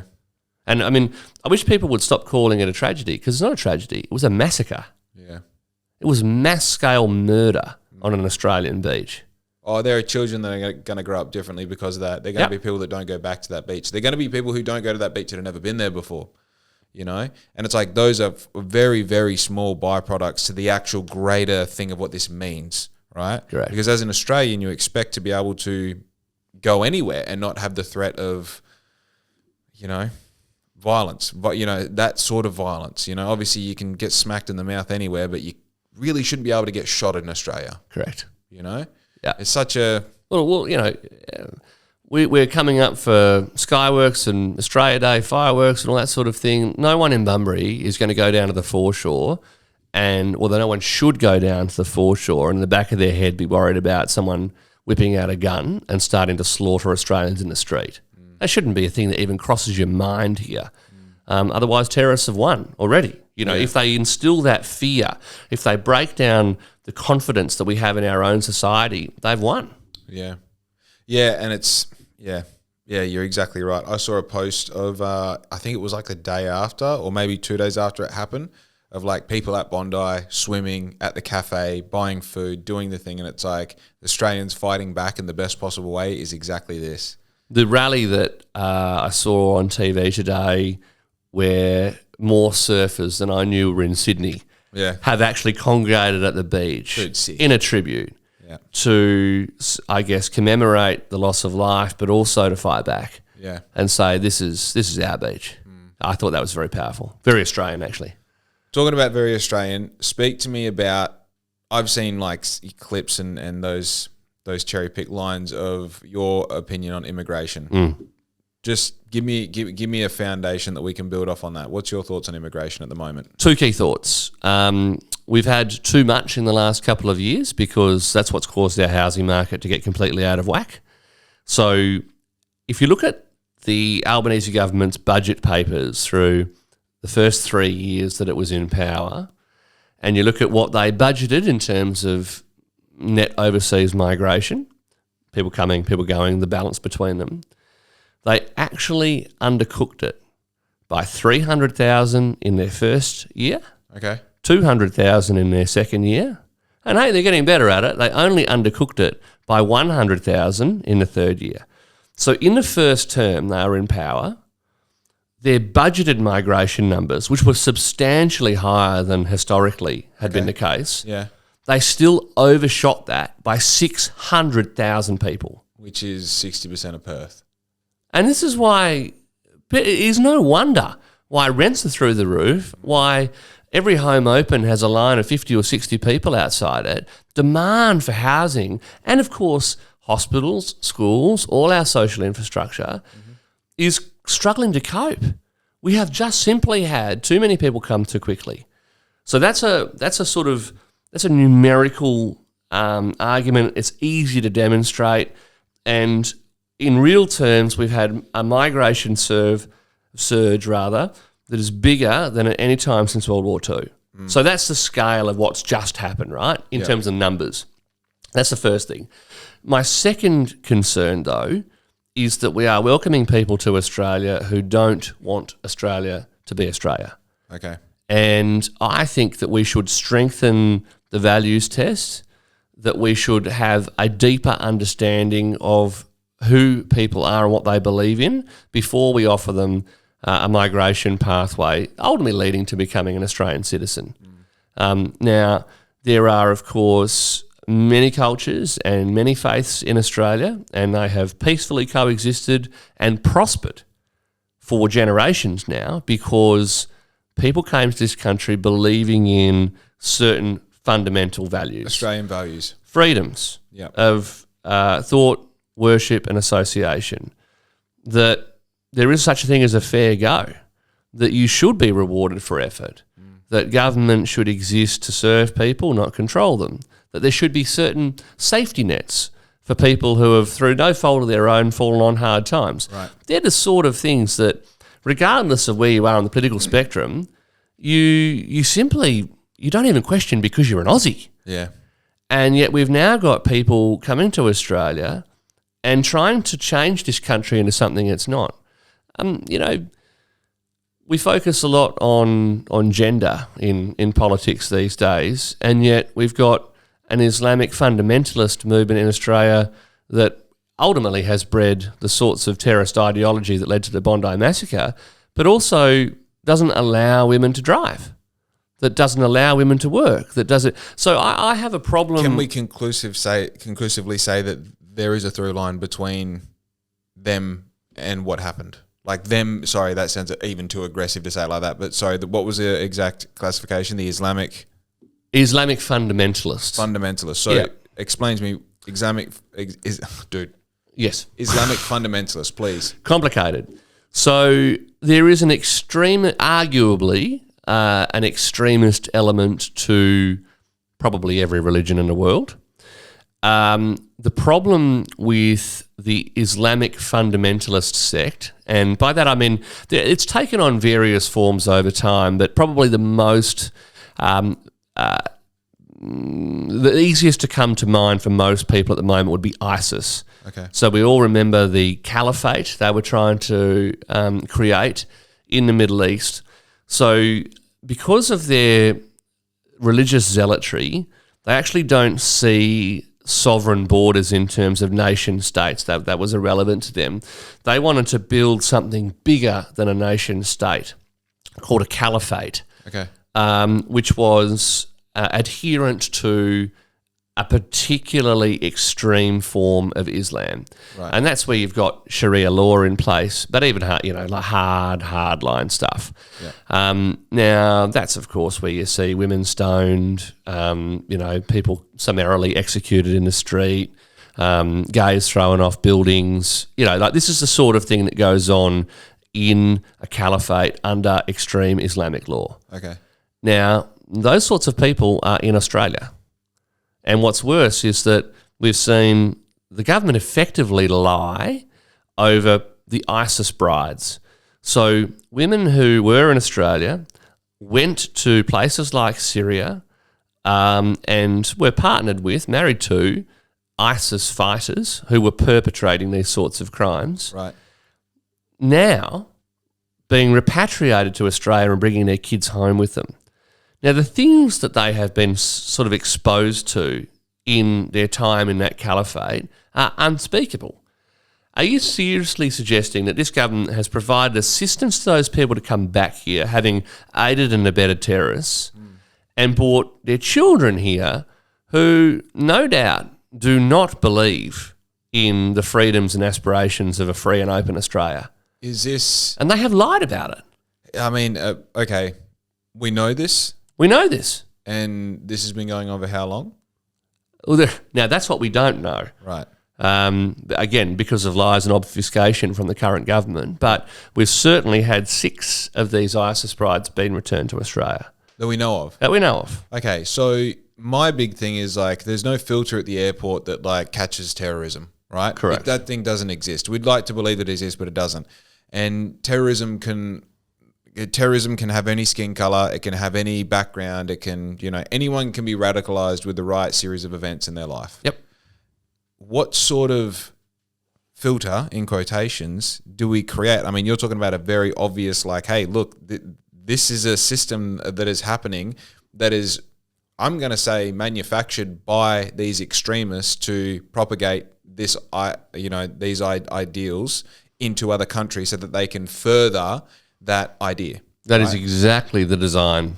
That is exactly the design. Generational How we overcome that, I think, it is complicated, and I wouldn't pretend that it's an easy fix. So I'm not saying that Albo could simply, with the stroke of a pen, fix this, but I do think that government over time can make decisions that will make it harder for those sorts of ideologies to take root in Australia, and I think they should. So strengthening English proficiency as a requirement for entry to Australia is an obvious one, because how do you prevent someone from being ostracised by mainstream community? And I think language is really fundamental to that, because if you can speak English, even to a limited extent, you can participate in our community. Yeah. You are welcomed into the local footy club, or you are welcomed into the local school P&C, or however you touch our community, people will engage with you. Yeah. If they can't communicate with you, you're immediately alienated. Yeah. And that ultimately creates an environment where you're vulnerable to being fed propaganda and being radicalized over time. Yeah, this is the crazy thing, like I eat, sleep, think, talk business 24/7. If you look at my feed, it's motivational business, it's Hormozy, it's Gary V, it's all these things, And I think the thing that really like humanizes the situation, because you try and imagine what it takes to be a young man holding a rifle on a bridge shooting at people. How do you get there? You know, it's very easy to just go, here's the enemy, right? But everyone thinks they're doing the right thing. Nobody thinks like I'm actively doing the wrong thing and this is good. Like they're doing it for a deep faith in whatever that may be. Sometimes it's not even religion, right? Where does that come from? Well, I don't know where it comes from, but I know it's definitely assisted by having continuous implementation of these thoughts and ideas being correct. And, fat people tend to stay fat when they hang out with other fat people. Right? Because it's like, no, you're beautiful the way you are. You hang out with fit people, it's like, we'll just teach you how to not be that, Sorry for all the fat people out there, don't be fat. I should hang around with you more often, Jake. Yeah. but it's true, though. And I mean, we've seen over time the US and others sort of build a pretty deep understanding of how this radicalisation occurs. And that's why our agencies, generally speaking, have been quite good at preventing terrorist attacks onshore here in Australia. Yep. Because you can spot the patterns. They always start at a relatively reasonable position, and it is a process that takes these people to a point that if you ask them at the outset, they could never have imagined that they would get there. So I'm sure that, rewind 15, 20 years, if you'd said to these terrorists, you will stand one day 20 metres away from fellow human beings, look down the barrel of your rifle and pull the trigger with the intent to kill them. I'm sure they would say, I'd never do that. Yeah, it's crazy. Yeah. Yeah, same thing. If you had told me 20 years ago I'd be sitting here doing this, I would have been like, yeah, right. It's the same thing. It is literally the same thing. The trajectory is fully determined by like that intent. And if that intent is sown in the right place at the right time, that can go either direction on the spectrum, right? But I think that's why, as Aussies, we're laconic, we're laid back, we're all these sorts of things, stereotypically. But in the world today, we actually need to assert our sovereignty a little bit more. We need to be choosy about who comes here. We need to learn from the mistakes other countries have made, where they've now got real problems with tension in their societies over things like race and religion, which we've never had here in any real way. So I think we've got to put Australia first, and we've got to be, prepared to say it out loud that we're actually doing this because we want to protect Australia for our kids and for future generations of migrants who we will welcome to this country because they want to be here. Yeah. They want to be part of what Australia is. Man, it really busts my balls that I got a friend. I went to Lebanon this year. Did you see that? No, I didn't actually. I went to Lebanon for just a little over a week to celebrate a friend's marriage over there. Wow. Actually, you might know him. Julian owns Biggie Burger. He used to own Biggie Burger and a little bit of Julie's and that. So he's been quite the local businessman for a while in Bunbury. He's now actually, I'm not going to disclose his life on here. He got married in Lebanon. His wife has not been allowed holiday visas, move over because the other visa leading towards citizenship because they're married, and now he's had to go back to Lebanon for Christmas because he's not getting, she's not getting these, and it blows my mind that someone like his wife, who is the sort of person who you want in Australia, as an Australian, I'm saying, I want you to be a part of this because, as soon as she gets here, the assimilation process is going to be immediate, she's hungry for that experience, and at the same time, and I know it's immature of me to say, why not this because of that, right? But it angers me to know that now, as much as he doesn't have a problem with going back to Lebanon, Lebanon's a beautiful country, right? She belongs here now. Right. And at the same time, I feel like there are people who are scared, especially in Bondi is an easy example, but I know people who are scared to go in particular neighborhoods in Melbourne, in Perth, because there's this, I don't know. I'm so scared to say this shit because you dance on this racist sort of threshold of am I a bad person? Am I uneducated? I don't know. But beside that, I something that keeps on resonating in my mind is I have this a contradicting thought of how many attempts at the president's life was there in America in the lead up to the election and then afterwards, right? And you go, well, there was X amount. Well, how is there X amount? How have you got so much resource and access to things that there was X amount? You go, well, there's 350, 300, you don't even know how many people there are because there's so many undocumented people there as well. Let's say 400 million people, you got one guy in charge. How the fuck is there not more attempts on his life? Right? With the different opinions and the different viewpoints and he should or he shouldn't, how is there not more? And at the same time, you go, well, at the same time we have robots being built that are going to wash your dishes and probably have sex with you one day. How is there not less? There's this completely contradicting thing always where we live in such an amazing time, but also there's so many people involved with having these governments and systems of people where there's so few people in control.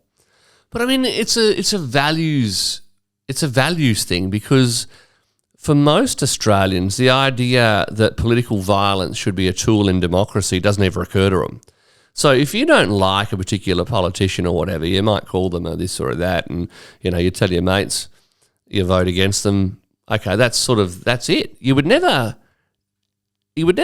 even occur to you that you could grab a rifle and go and crawl onto a roof near an open air forum and take pot shots at them. Right. Whereas, unfortunately, that is part of the American psyche. And I mean, through the 60s, we obviously saw a series of very high profile assassinations, whether it was Martin Luther King or JFK and RFK, so this is not a new thing for America, unfortunately. And I thought they'd probably turn the corner a bit better than they have. And that's what I'm so cautious about in terms of the Australian psyche and Australian culture. We don't want that shit here, ever. No. I mean, I'm someone who's put myself forward in public life, right? And I say things like, and there's a lot of people who disagree with me on migration and how we manage it. Yeah. But I don't worry that they're going to take a shot at me when I'm on the stage at Australia Day handing out citizenship certificates. Right. You know what I mean? That also doesn't occur to me. I think that's really important. How close can we get to physical violence as a constituent or even as a competitor for the position that you're in? How close can you get to violence? Well, unfortunately, I think last year, and we'll be coming up to a new series of data on this at the end of the year, but the AFP reported 750 odd incidents of violence or potential violence associated with federal parliamentarians. Mm-hmm. That's up hundreds of % in the last couple of years. Does that scare you? scared's the wrong word, but, I think that old thing, alert, not alarmed. Yeah. You certainly think about how you manage your personal safety, which is a bit unfortunate, really, that you do have to think about that. I mean, we get briefings all the time. Take different routes home every day. Always. Really? Yeah. Always watch for cars that are following you. Think about where you park versus how far you have to walk to get to something, because you're safer in your car than you are just walking around. Wow. And this is not top secret advice. This is provided to every parliamentarian all the time. Yep. And this is Australia. It's crazy. Yeah, I can't imagine how amplified that will be if you're in the States as well. Oh, beyond belief. And I mean, even in the UK, they've had MPs killed in recent years at things like, they call them constituent surgeries. It'd be a bit like me holding a town hall here, basically. But, right. I mean, in our election this year, which was here in Forrest, a hard-fought election, all that sort of thing, we went to all these town halls as candidates, from legalised cannabis and One Nation to the major parties and the Independent and, whoever else was in the mix. And we all sat on stage and we all answered questions. We all mingled with the crowd afterwards, and you meet people and you chat with them. And that's what democracy should be. Yeah. And so this beautiful. dangerous element of political violence is something that really, it does disconcert me, because it has no place in this country. Okay, well, let's go a step below that, because this is something that didn't sit right with me from that election. It's emotional violence. I know Ben, right? I know Ben. I sat down with Ben. Well, I think I know Ben, right? You give me the face that I can relate to. What really upset me was the handling and management of the quite obvious lead that the Independent took. I feel like the Liberal Party felt like there was a danger to the position, that you were in a good position at the beginning of the race to take. Sue Chapman was becoming the favourite, and then it became less about what Liberals could do for the constituent. It became more about not voting for Sue Chapman. And as a person, as someone's son, as someone's fiance, as someone's one-day parent, I hate the idea that a race is won by saying that they're a shitter runner than what I am, instead of me focusing on how good I can run. Talk to me. Yeah. I think politics is a battle of ideas, right, or a contest of ideas. And so you should expect that in a healthy democracy, if you put yourself into a ring, into an arena, into the fray, so to speak, that it is going to be a robust contest all the way to the finish line. Yeah. And you will have to be accountable for the things that you've done in your past, the things that you want to do in the future, the values that you hold, you truly hold, not ones that you pretend to hold. You need to expect that people will interrogate you relentlessly to understand all of that. And so I don't shy away from the campaign here at all. I was very clear about the policy positions that I took, where other candidates were less clear about policy positions they took. That's something that can be exploited in politics. Yeah. And so if you leave the door open to something, you've got to expect an opponent's going to walk through it. The easiest way to shut the gate is to say, well, I believe this, and to say it every single day for a year, because that's how long I was in the field as a candidate. That's how long I was out, putting my position on things like the wind farm. So long before the Liberal Party had actually agreed with my position that we would oppose Geograph Bay's offshore wind. Yep. That was my position. And I actually said to the party, I don't care what the formal position is that you guys take. In this seat, if I'm the MP, I will fight that thing tooth and nail. Yep. And I mean, even as an MP, just deviating for a second, I think this is also important. I've already crossed the floor. I told the party room, I did it in a respectful way and with appropriate courtesy to colleagues, but I thought the one-off HEX debt reduction, which was effectively an election bribe that cost Australian taxpayers $16 billion for the benefit of 3 million people, one-off. What about the other 24 million? Right. What about the kids who have just finished year 12 and are going into uni next year that get no benefit from that whatsoever? So I said, I think this is an appalling policy.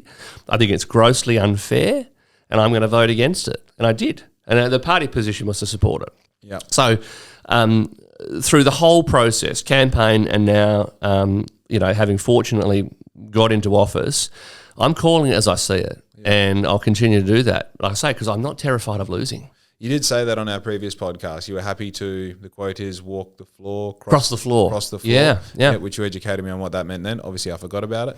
But it is refreshing to hear that you have put that particular action into practice. I feel like we sort of danced around what I was actually saying then. The active, like, putting her face on a sign and cancelling over the top of it. I just don't fuck with that, eh? Like, I feel like, you know what it is? I'm 33. I just turned 33. Happy birthday. Thank you. You're welcome. Yeah. The part that sort of, I feel like we understand the media, that like my generation and down, we sort of understand what this direct sort of, cross-pollination of ideas is. We're a little bit more hip to it. Mm-hmm. And I just felt like it was a really like base tactic of offense, you know? And I think as much as I try and educate people to like, know who you're voting for, like go vote, know who you're voting for and know what it means to vote for that person. And I felt like what it meant for people to vote for you, the people you're trying to win in that final run of that final leg, was just don't vote for her. And that's not like, I understand that you're defending that her ideas are not what should be represented by Forrest in the seat of Parliament. I understand that. That is the ideas race. It's the personal degradation of her name. It's like making her look like shit. I understand if you're going to put yourself up for the job, that if she had made you look like shit, that's part of it, right? And plenty of people did. Yeah, so I think it is a nature of politics that it is a fierce contest, and frankly, if you can't prosecute a case robustly here as to why you are better than every other candidate, imagine what it's like when you get to Canberra, because politics is not gentle. Yeah. It is a ruthless competition every day, and we try and minimise the degree that takes a personal element, and you see that in Parliament. You know, Speaker will always call things out of order. And in fact sanction MPs if you do things like comment on someone's appearance, if you use any slur relating to their sort of race, their sexual orientation, their gender, their, you know what I mean? So all of that, out of bounds, absolutely. And there was none of that in this local campaign. Right. What there absolutely was a fierce and unrelenting focus on what I was standing for and what my opponents were standing for. And I don't apologise for it. Like, that is politics 101, and it should be that way, because at the next election, I am absolutely expecting that my opponents from across the political spectrum, there'll be plenty to the left, I'm sure there'll be some to the right, will hold me accountable for literally everything that I have said and done, every vote on the floor of Parliament. You know, they'll be listening to podcasts like this, looking for the one line that might make a really neat attack ad. You know what I mean? Like, this is the game. Yeah. This is politics. And yeah.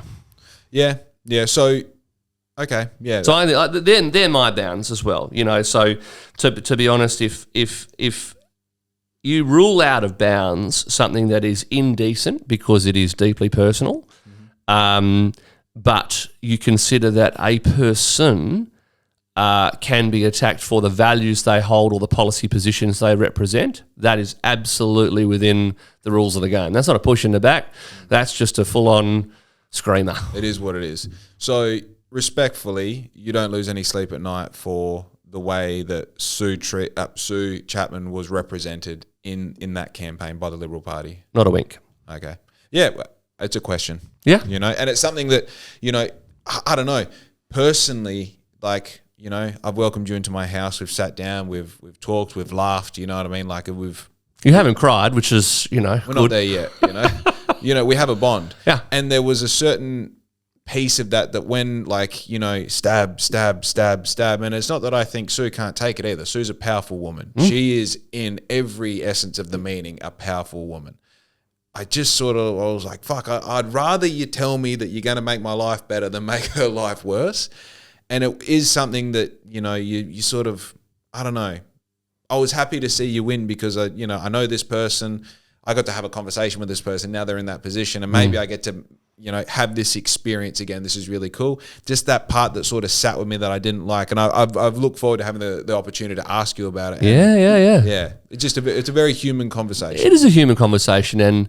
And there's a very human cost to politics that, again, I don't think people in the general public sort of care about.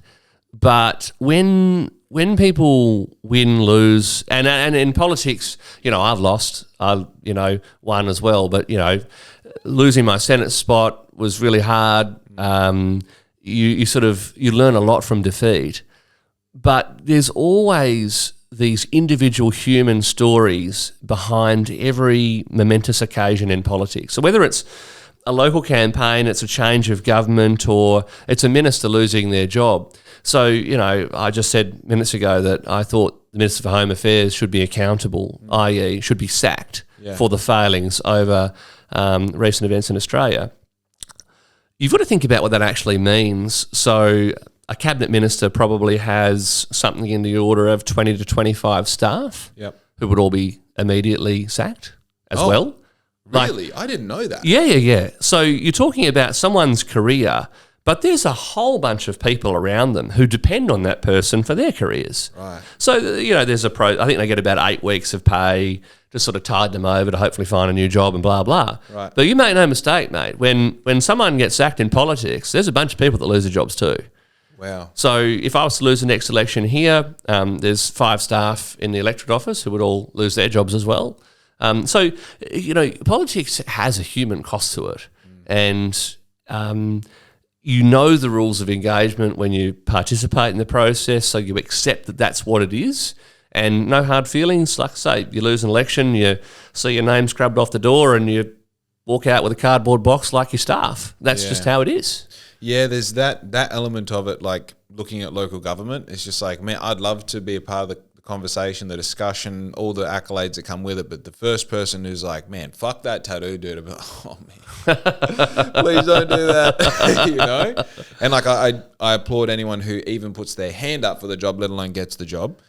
Because and I have to say, I take my hat off to all of the candidates who put themselves forward in whatever race, including my own here, because it is a huge sacrifice, and there is a cost to putting yourself out there, whether you win or not.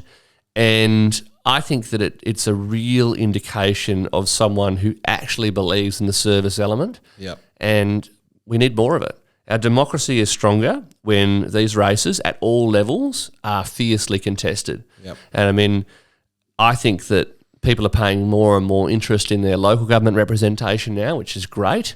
After the last few years of these massive rate rises and the like across the southwest, and indeed the country, people are going, well, hang on a minute, who's making these decisions that see me get a bill each year that's gone up by another couple of $100? Yeah. And so I think for the first time, people are really focused on local government as much as they are, or increasingly more, like they are on the sort of state and federal levels. Yeah.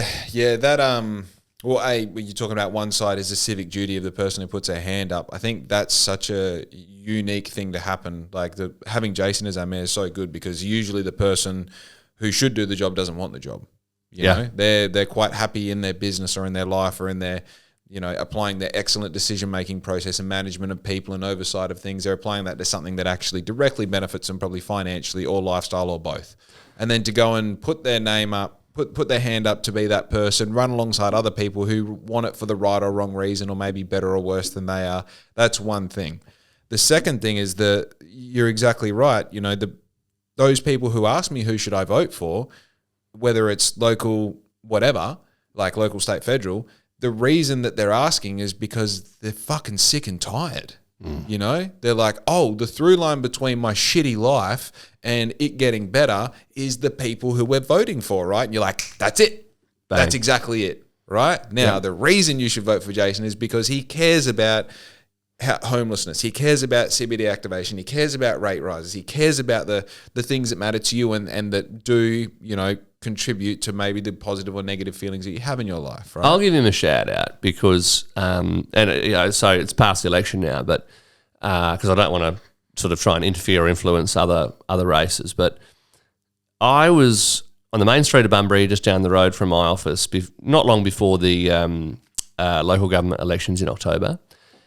New business has opened up, and I was chatting with the owner. I just ordered some food, and sort of said to me, "How's it going?" he relayed this story, which was just appalling, about effectively someone from local government with a little badge and a clipboard who had just put these guys through the ringer over a minor issue that could have been sorted so differently, right? Yeah. If we were a place that truly believe we're open for business, we can, you know what I mean, rather than can't, which is what I was talking about before. So I was listening to this and I thought, God, this is just ridiculous. You know what? I'm going to ring the mayor. So I rang Jason and he answered straight away and said, mate, I'm just in this business. This is what's going on. I think you should come down and talk to him. Thinking that he might come the following day or make an appointment or whatever. He said, give me 20 minutes. Wow. I'll walk down now. And he literally left the council office, came down and met and talked to this owner, and they sorted it then and there. And I thought, that's what we want in local representatives, in state reps. And I try and be like that myself. Yep. Sometimes it's like walking in treacle, but you've just got to get shit done. Yeah. What are you there for otherwise? Yeah, and I mean, this is a totally different conversation, but I continuously bash my head up against this sort of civic duty tree that the best people for these jobs are business owners. Because, like at the moment, if I get a good idea at 4 a.m. in the morning, typically I've executed it by 5. If there's a physical element to it, we've done it by lunchtime. And if there's a problem, we've solved it by dinner, right? That is the sort of reactive spirit you need so that at the moment, it's really hard to sort of like inject that into the current day and just go, well, everything's going to sort out overnight, because you've got these problems that can't be solved in a day. Yeah. And they can't be solved with one person, and they can't be solved in one term, and they can't be, and I get it. I fucking get it. But for the shit that can be solved that quickly, we need to solve it that quickly. It doesn't need to be filtered into the same process as the stuff that does take that long, right? Correct. And the people who get passionate about solving problems quickly are the ones who have been doing it for years with their nuts on the line. If we don't solve this, we might not make the month. Correct. Right? But when you get people who are in these roles of local government, that their highest accolade is being a parent, or the biggest achievement is serving X amount of years on a board, it's like, you don't know what it's like to risk it. It's my problem with Canberra.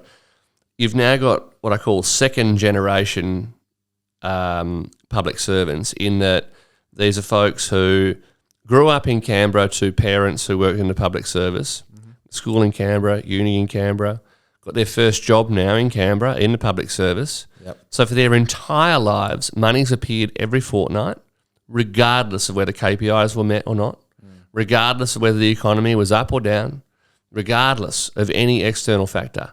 Money appears every fortnight, lots of it generally, and they just don't understand what it's like out in the real world. And that's not necessarily a failing of theirs. It's a reflection of their entire upbringing. Yeah. But it's a problem for our country, because I need them to be making decisions in Canberra that benefit and suit people having to go here in Forrest. Yeah. And that's really hard to break down the walls they've got up. Yeah.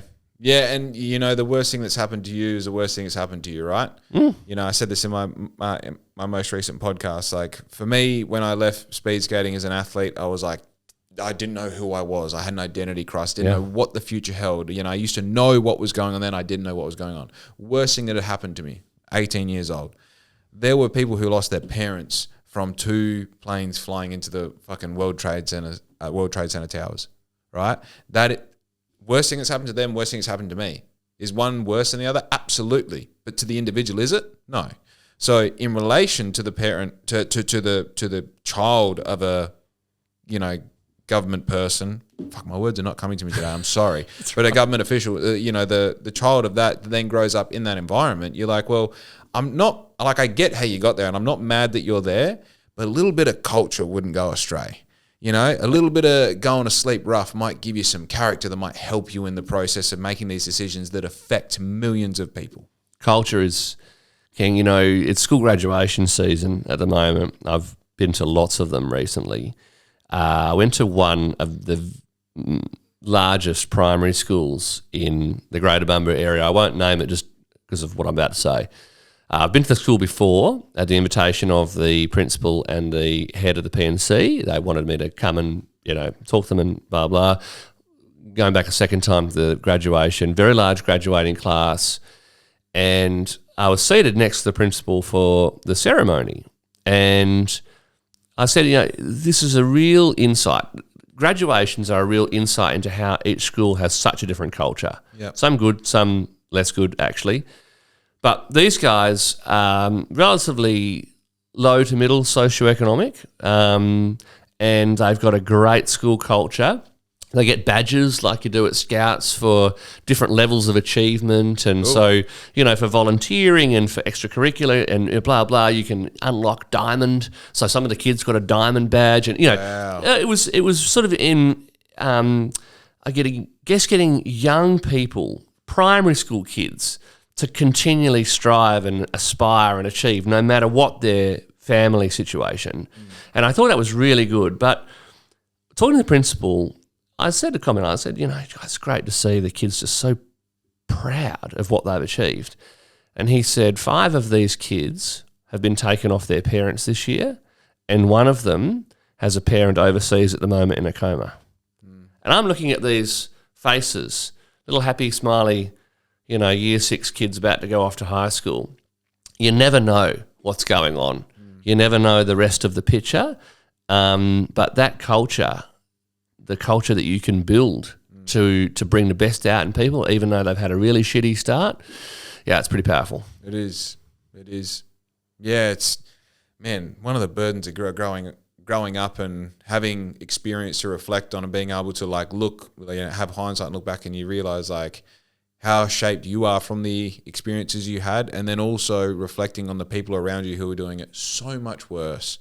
Your buddies at school who, you knew they were going home to their parents beating the shit out of each other, and them, they're going home to an empty house. They weren't going home. They weren't doing, I've lived all over the Northwest. I've been in many different classrooms. I've seen a lot of stuff, and man, sometimes I go, woe is me. Why did I move so much? Why am I an only child? Why? And you realize, bro, compared to actually most people, you had an awesome childhood.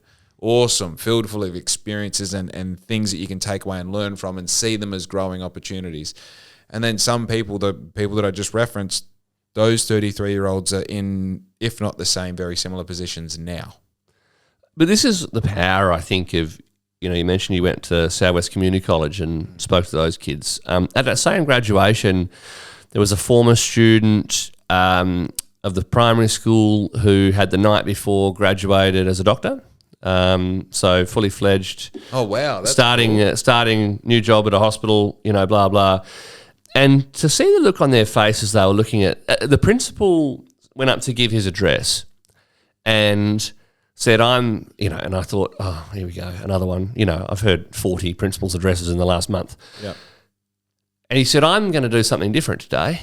Rather than give you a principal's address, I'm going to invite a special guest to address you all."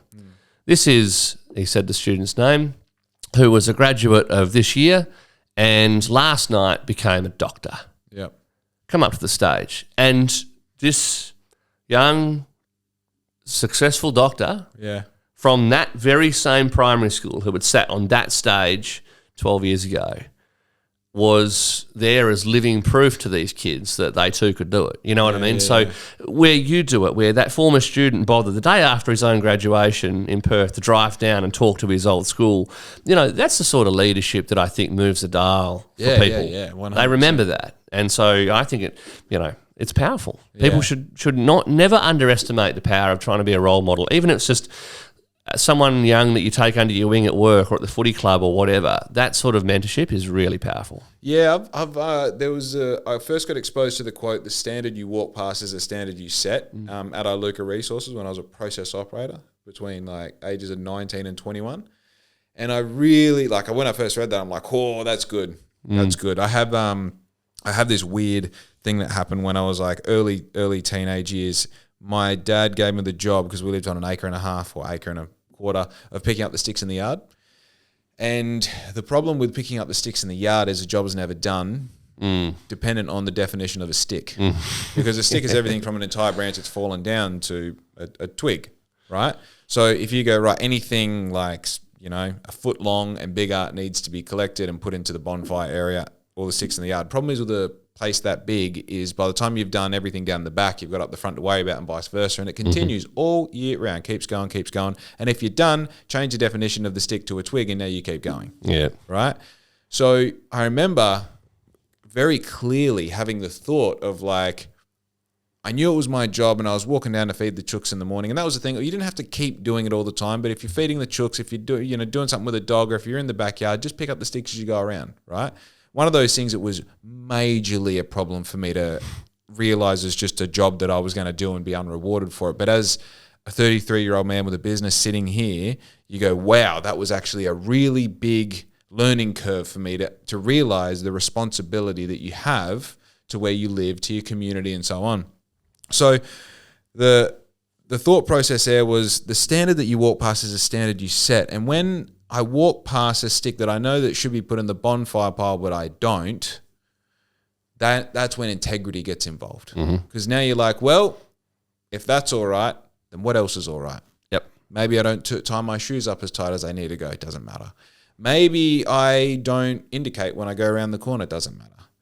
Maybe I let myself have a little bit more interest in this other female while I'm in a serious relationship. Doesn't matter. Maybe I fucking tell someone go fuck themselves. It doesn't matter. Maybe I don't wipe my ass. Probably it doesn't matter. At what point does it stop mattering, right? The standard that you walk past is a standard that you set. And now this, I know they were crazy examples, and that's the point. It's to really illustrate the fact that like you can think that this little thing doesn't matter. How you do anything's how you do everything, dude. So when you're walking down you're walking down Ocean Drive and there's rubbish and your hands are free and the bin's 100 meters away, pick up the rubbish.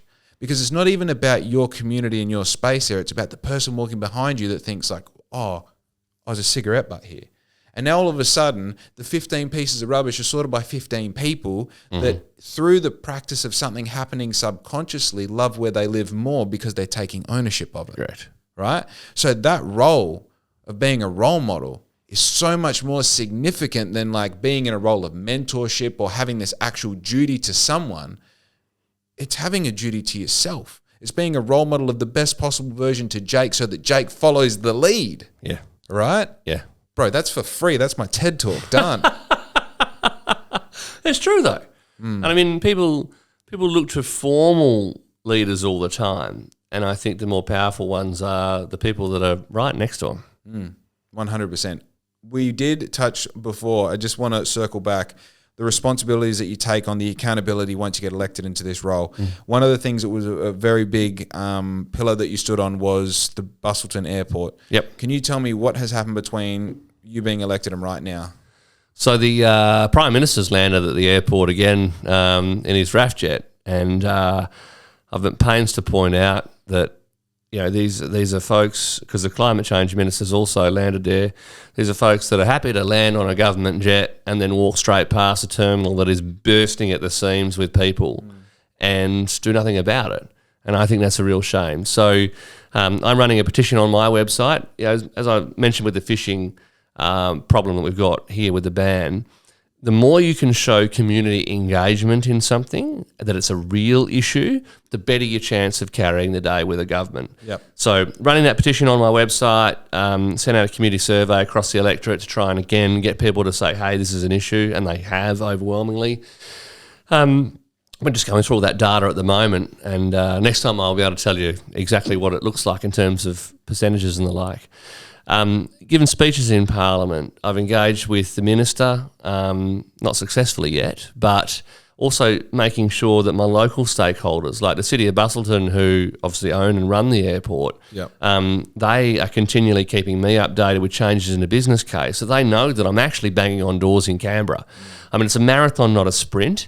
But it's that balance now of amongst all of those priorities, making sure that the things that I committed to prosecute when I stood for election, I actually do. So in 3 years' time, either that airport is funded and construction's underway, which would be the ideal case, or I've got something to bang the drum about real hard again and say that I have done everything possible in my power as a local MP to get this thing done, and this government won't.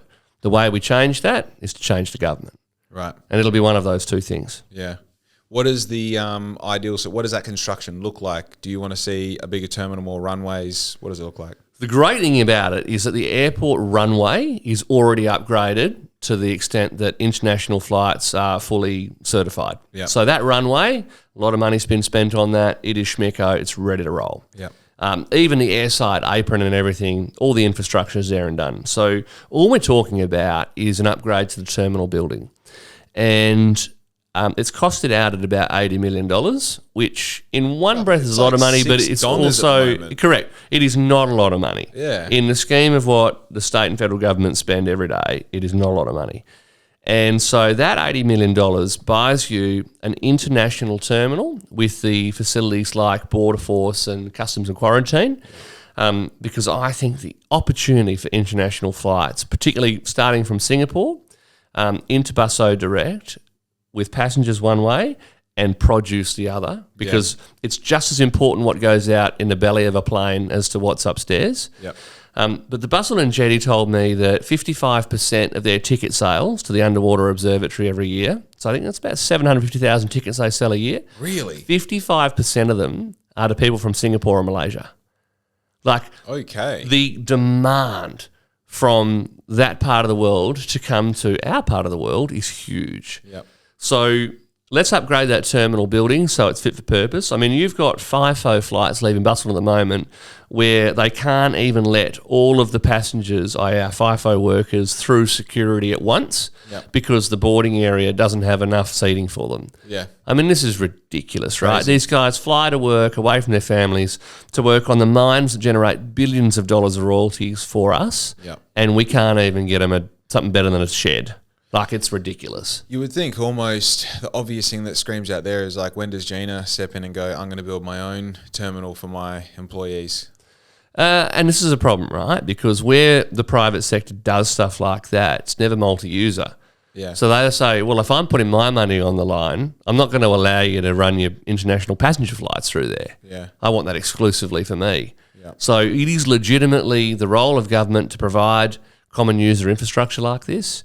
And I think that it's for our region where we really haven't had our share of investment in infrastructure. Yep.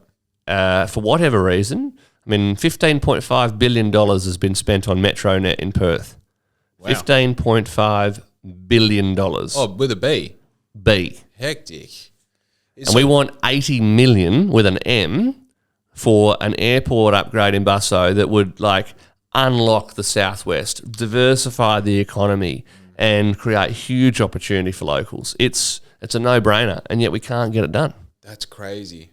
Yeah, because 80 million fits into $1 billion so many times. So many times. Yeah, interesting. Okay, now it's 12 by the way. I did put up a story. Oh, shush. I did put up a story asking if people wanted to submit questions to you. Someone said they're keen for this one. The next one said, is Lightning McQueen the greatest racer ever? Who's Lightning McQueen? Oh my God. You hear that? You don't know who Lightning McQueen is? I think I've just lost the next election. Yeah, you really fucked up here, dude. Let me show you who Lightning McQueen is. This is going to bust your balls when you see it. Oh, no. Oh, God. Mate, my favourite race is Oscar Piastri. Talk about a guy who...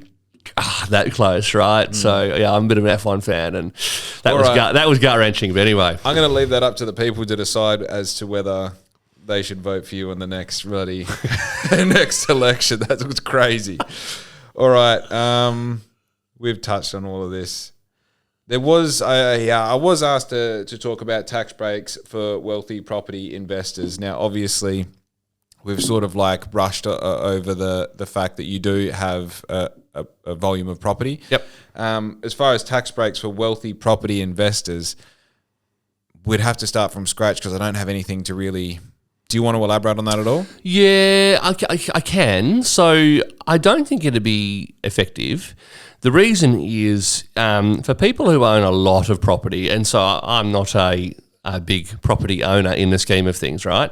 They typically hold them through corporate vehicles, which as PTY, LTDs or trusts, whatever, are entitled to use or offset their expenses against their income, which is effectively what negative gearing is, right? Right. Except in that case, you've only got property income and you've only got property expenses. It all works. The whole thing with negative gearing is that you're allowed to use your property expenses in conjunction with your rental income and your pay-as-you-go sort of salary income, if you like. Okay. Now, I don't think that it'd be effective in moving the dial for Australia in terms of its property market because you're not incentivising supply.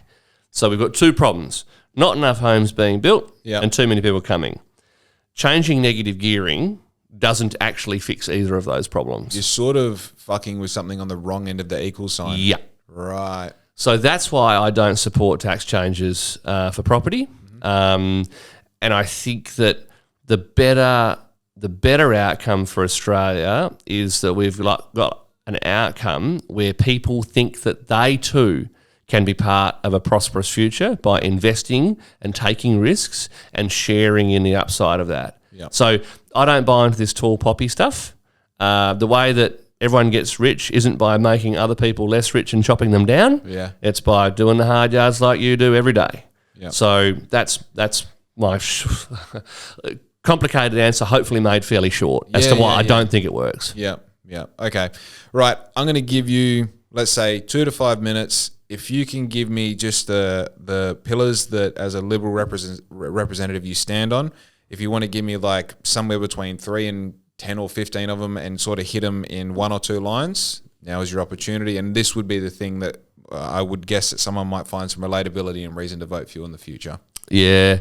Look, I'm a local guy, right? So I grew up here, started a business here, bought my first home here. I get what our Southwest lifestyle is, and I'm keen to protect it and help it prosper. So I think that's really important through protecting our freedoms. It's important for protecting a reward for effort and the incentive to strive, to actually have a go. And it's through strengthening a safety net for those who need it. So, the changes to the NDIS I was talking about need to be opposed because these are people who deserve help from a healthy economy, from a prosperous society. So that's basically what I'm about. I'm a live and let live kind of guy. I want to see Australians do well. I want to see our standard of living go higher and higher and higher so that we bequeath a country to the next generation that's even better than what we've got. And I think if we get our policies right in a day-to-day sense in a pretty dangerous world, in one that's deteriorating in terms of its security, then I think that we'll come through our lifetimes and be pretty bloody proud of what we did. Mm-hmm. Against a fishing ban? Yep. Against the wind farms? Yep. Gun laws? So the gun laws was just botched. Yeah. I don't think anyone wants more guns in the suburbs. I'm a gun owner myself. Yep. So, in terms of it being a rigorous process that people should have to go through and that they should have to keep them well secured in decent safes and all that sort of, no one opposes that. Mm-hmm. But that process was an absolute disgrace. Yep. Yep. Immigration? So migration needs to be lowered. Yep. So that we are able to boost housing supply and get that market back into equilibrium again. Yep. And I think we need to be fussy in the future about welcoming people to this country who want to be here for the right reasons. Right. And in a nutshell, last one, the housing situation can be improved by? Lowering migration, boosting housing supply. Right. All types of housing. We need more apartments, we need more units, we need more townhouses, we need more 4x2s. Yep. We need to boost housing supply across the board because different types of housing appeal to different people at different stages of their life. Yep. So if we've got a properly functioning market, there's something for everyone when they need it. Right. Well, Ben Small, thank you for your time. Thanks Take for coming care. on the podcast. Great to be back. And everyone else, be good to your mum because we are out.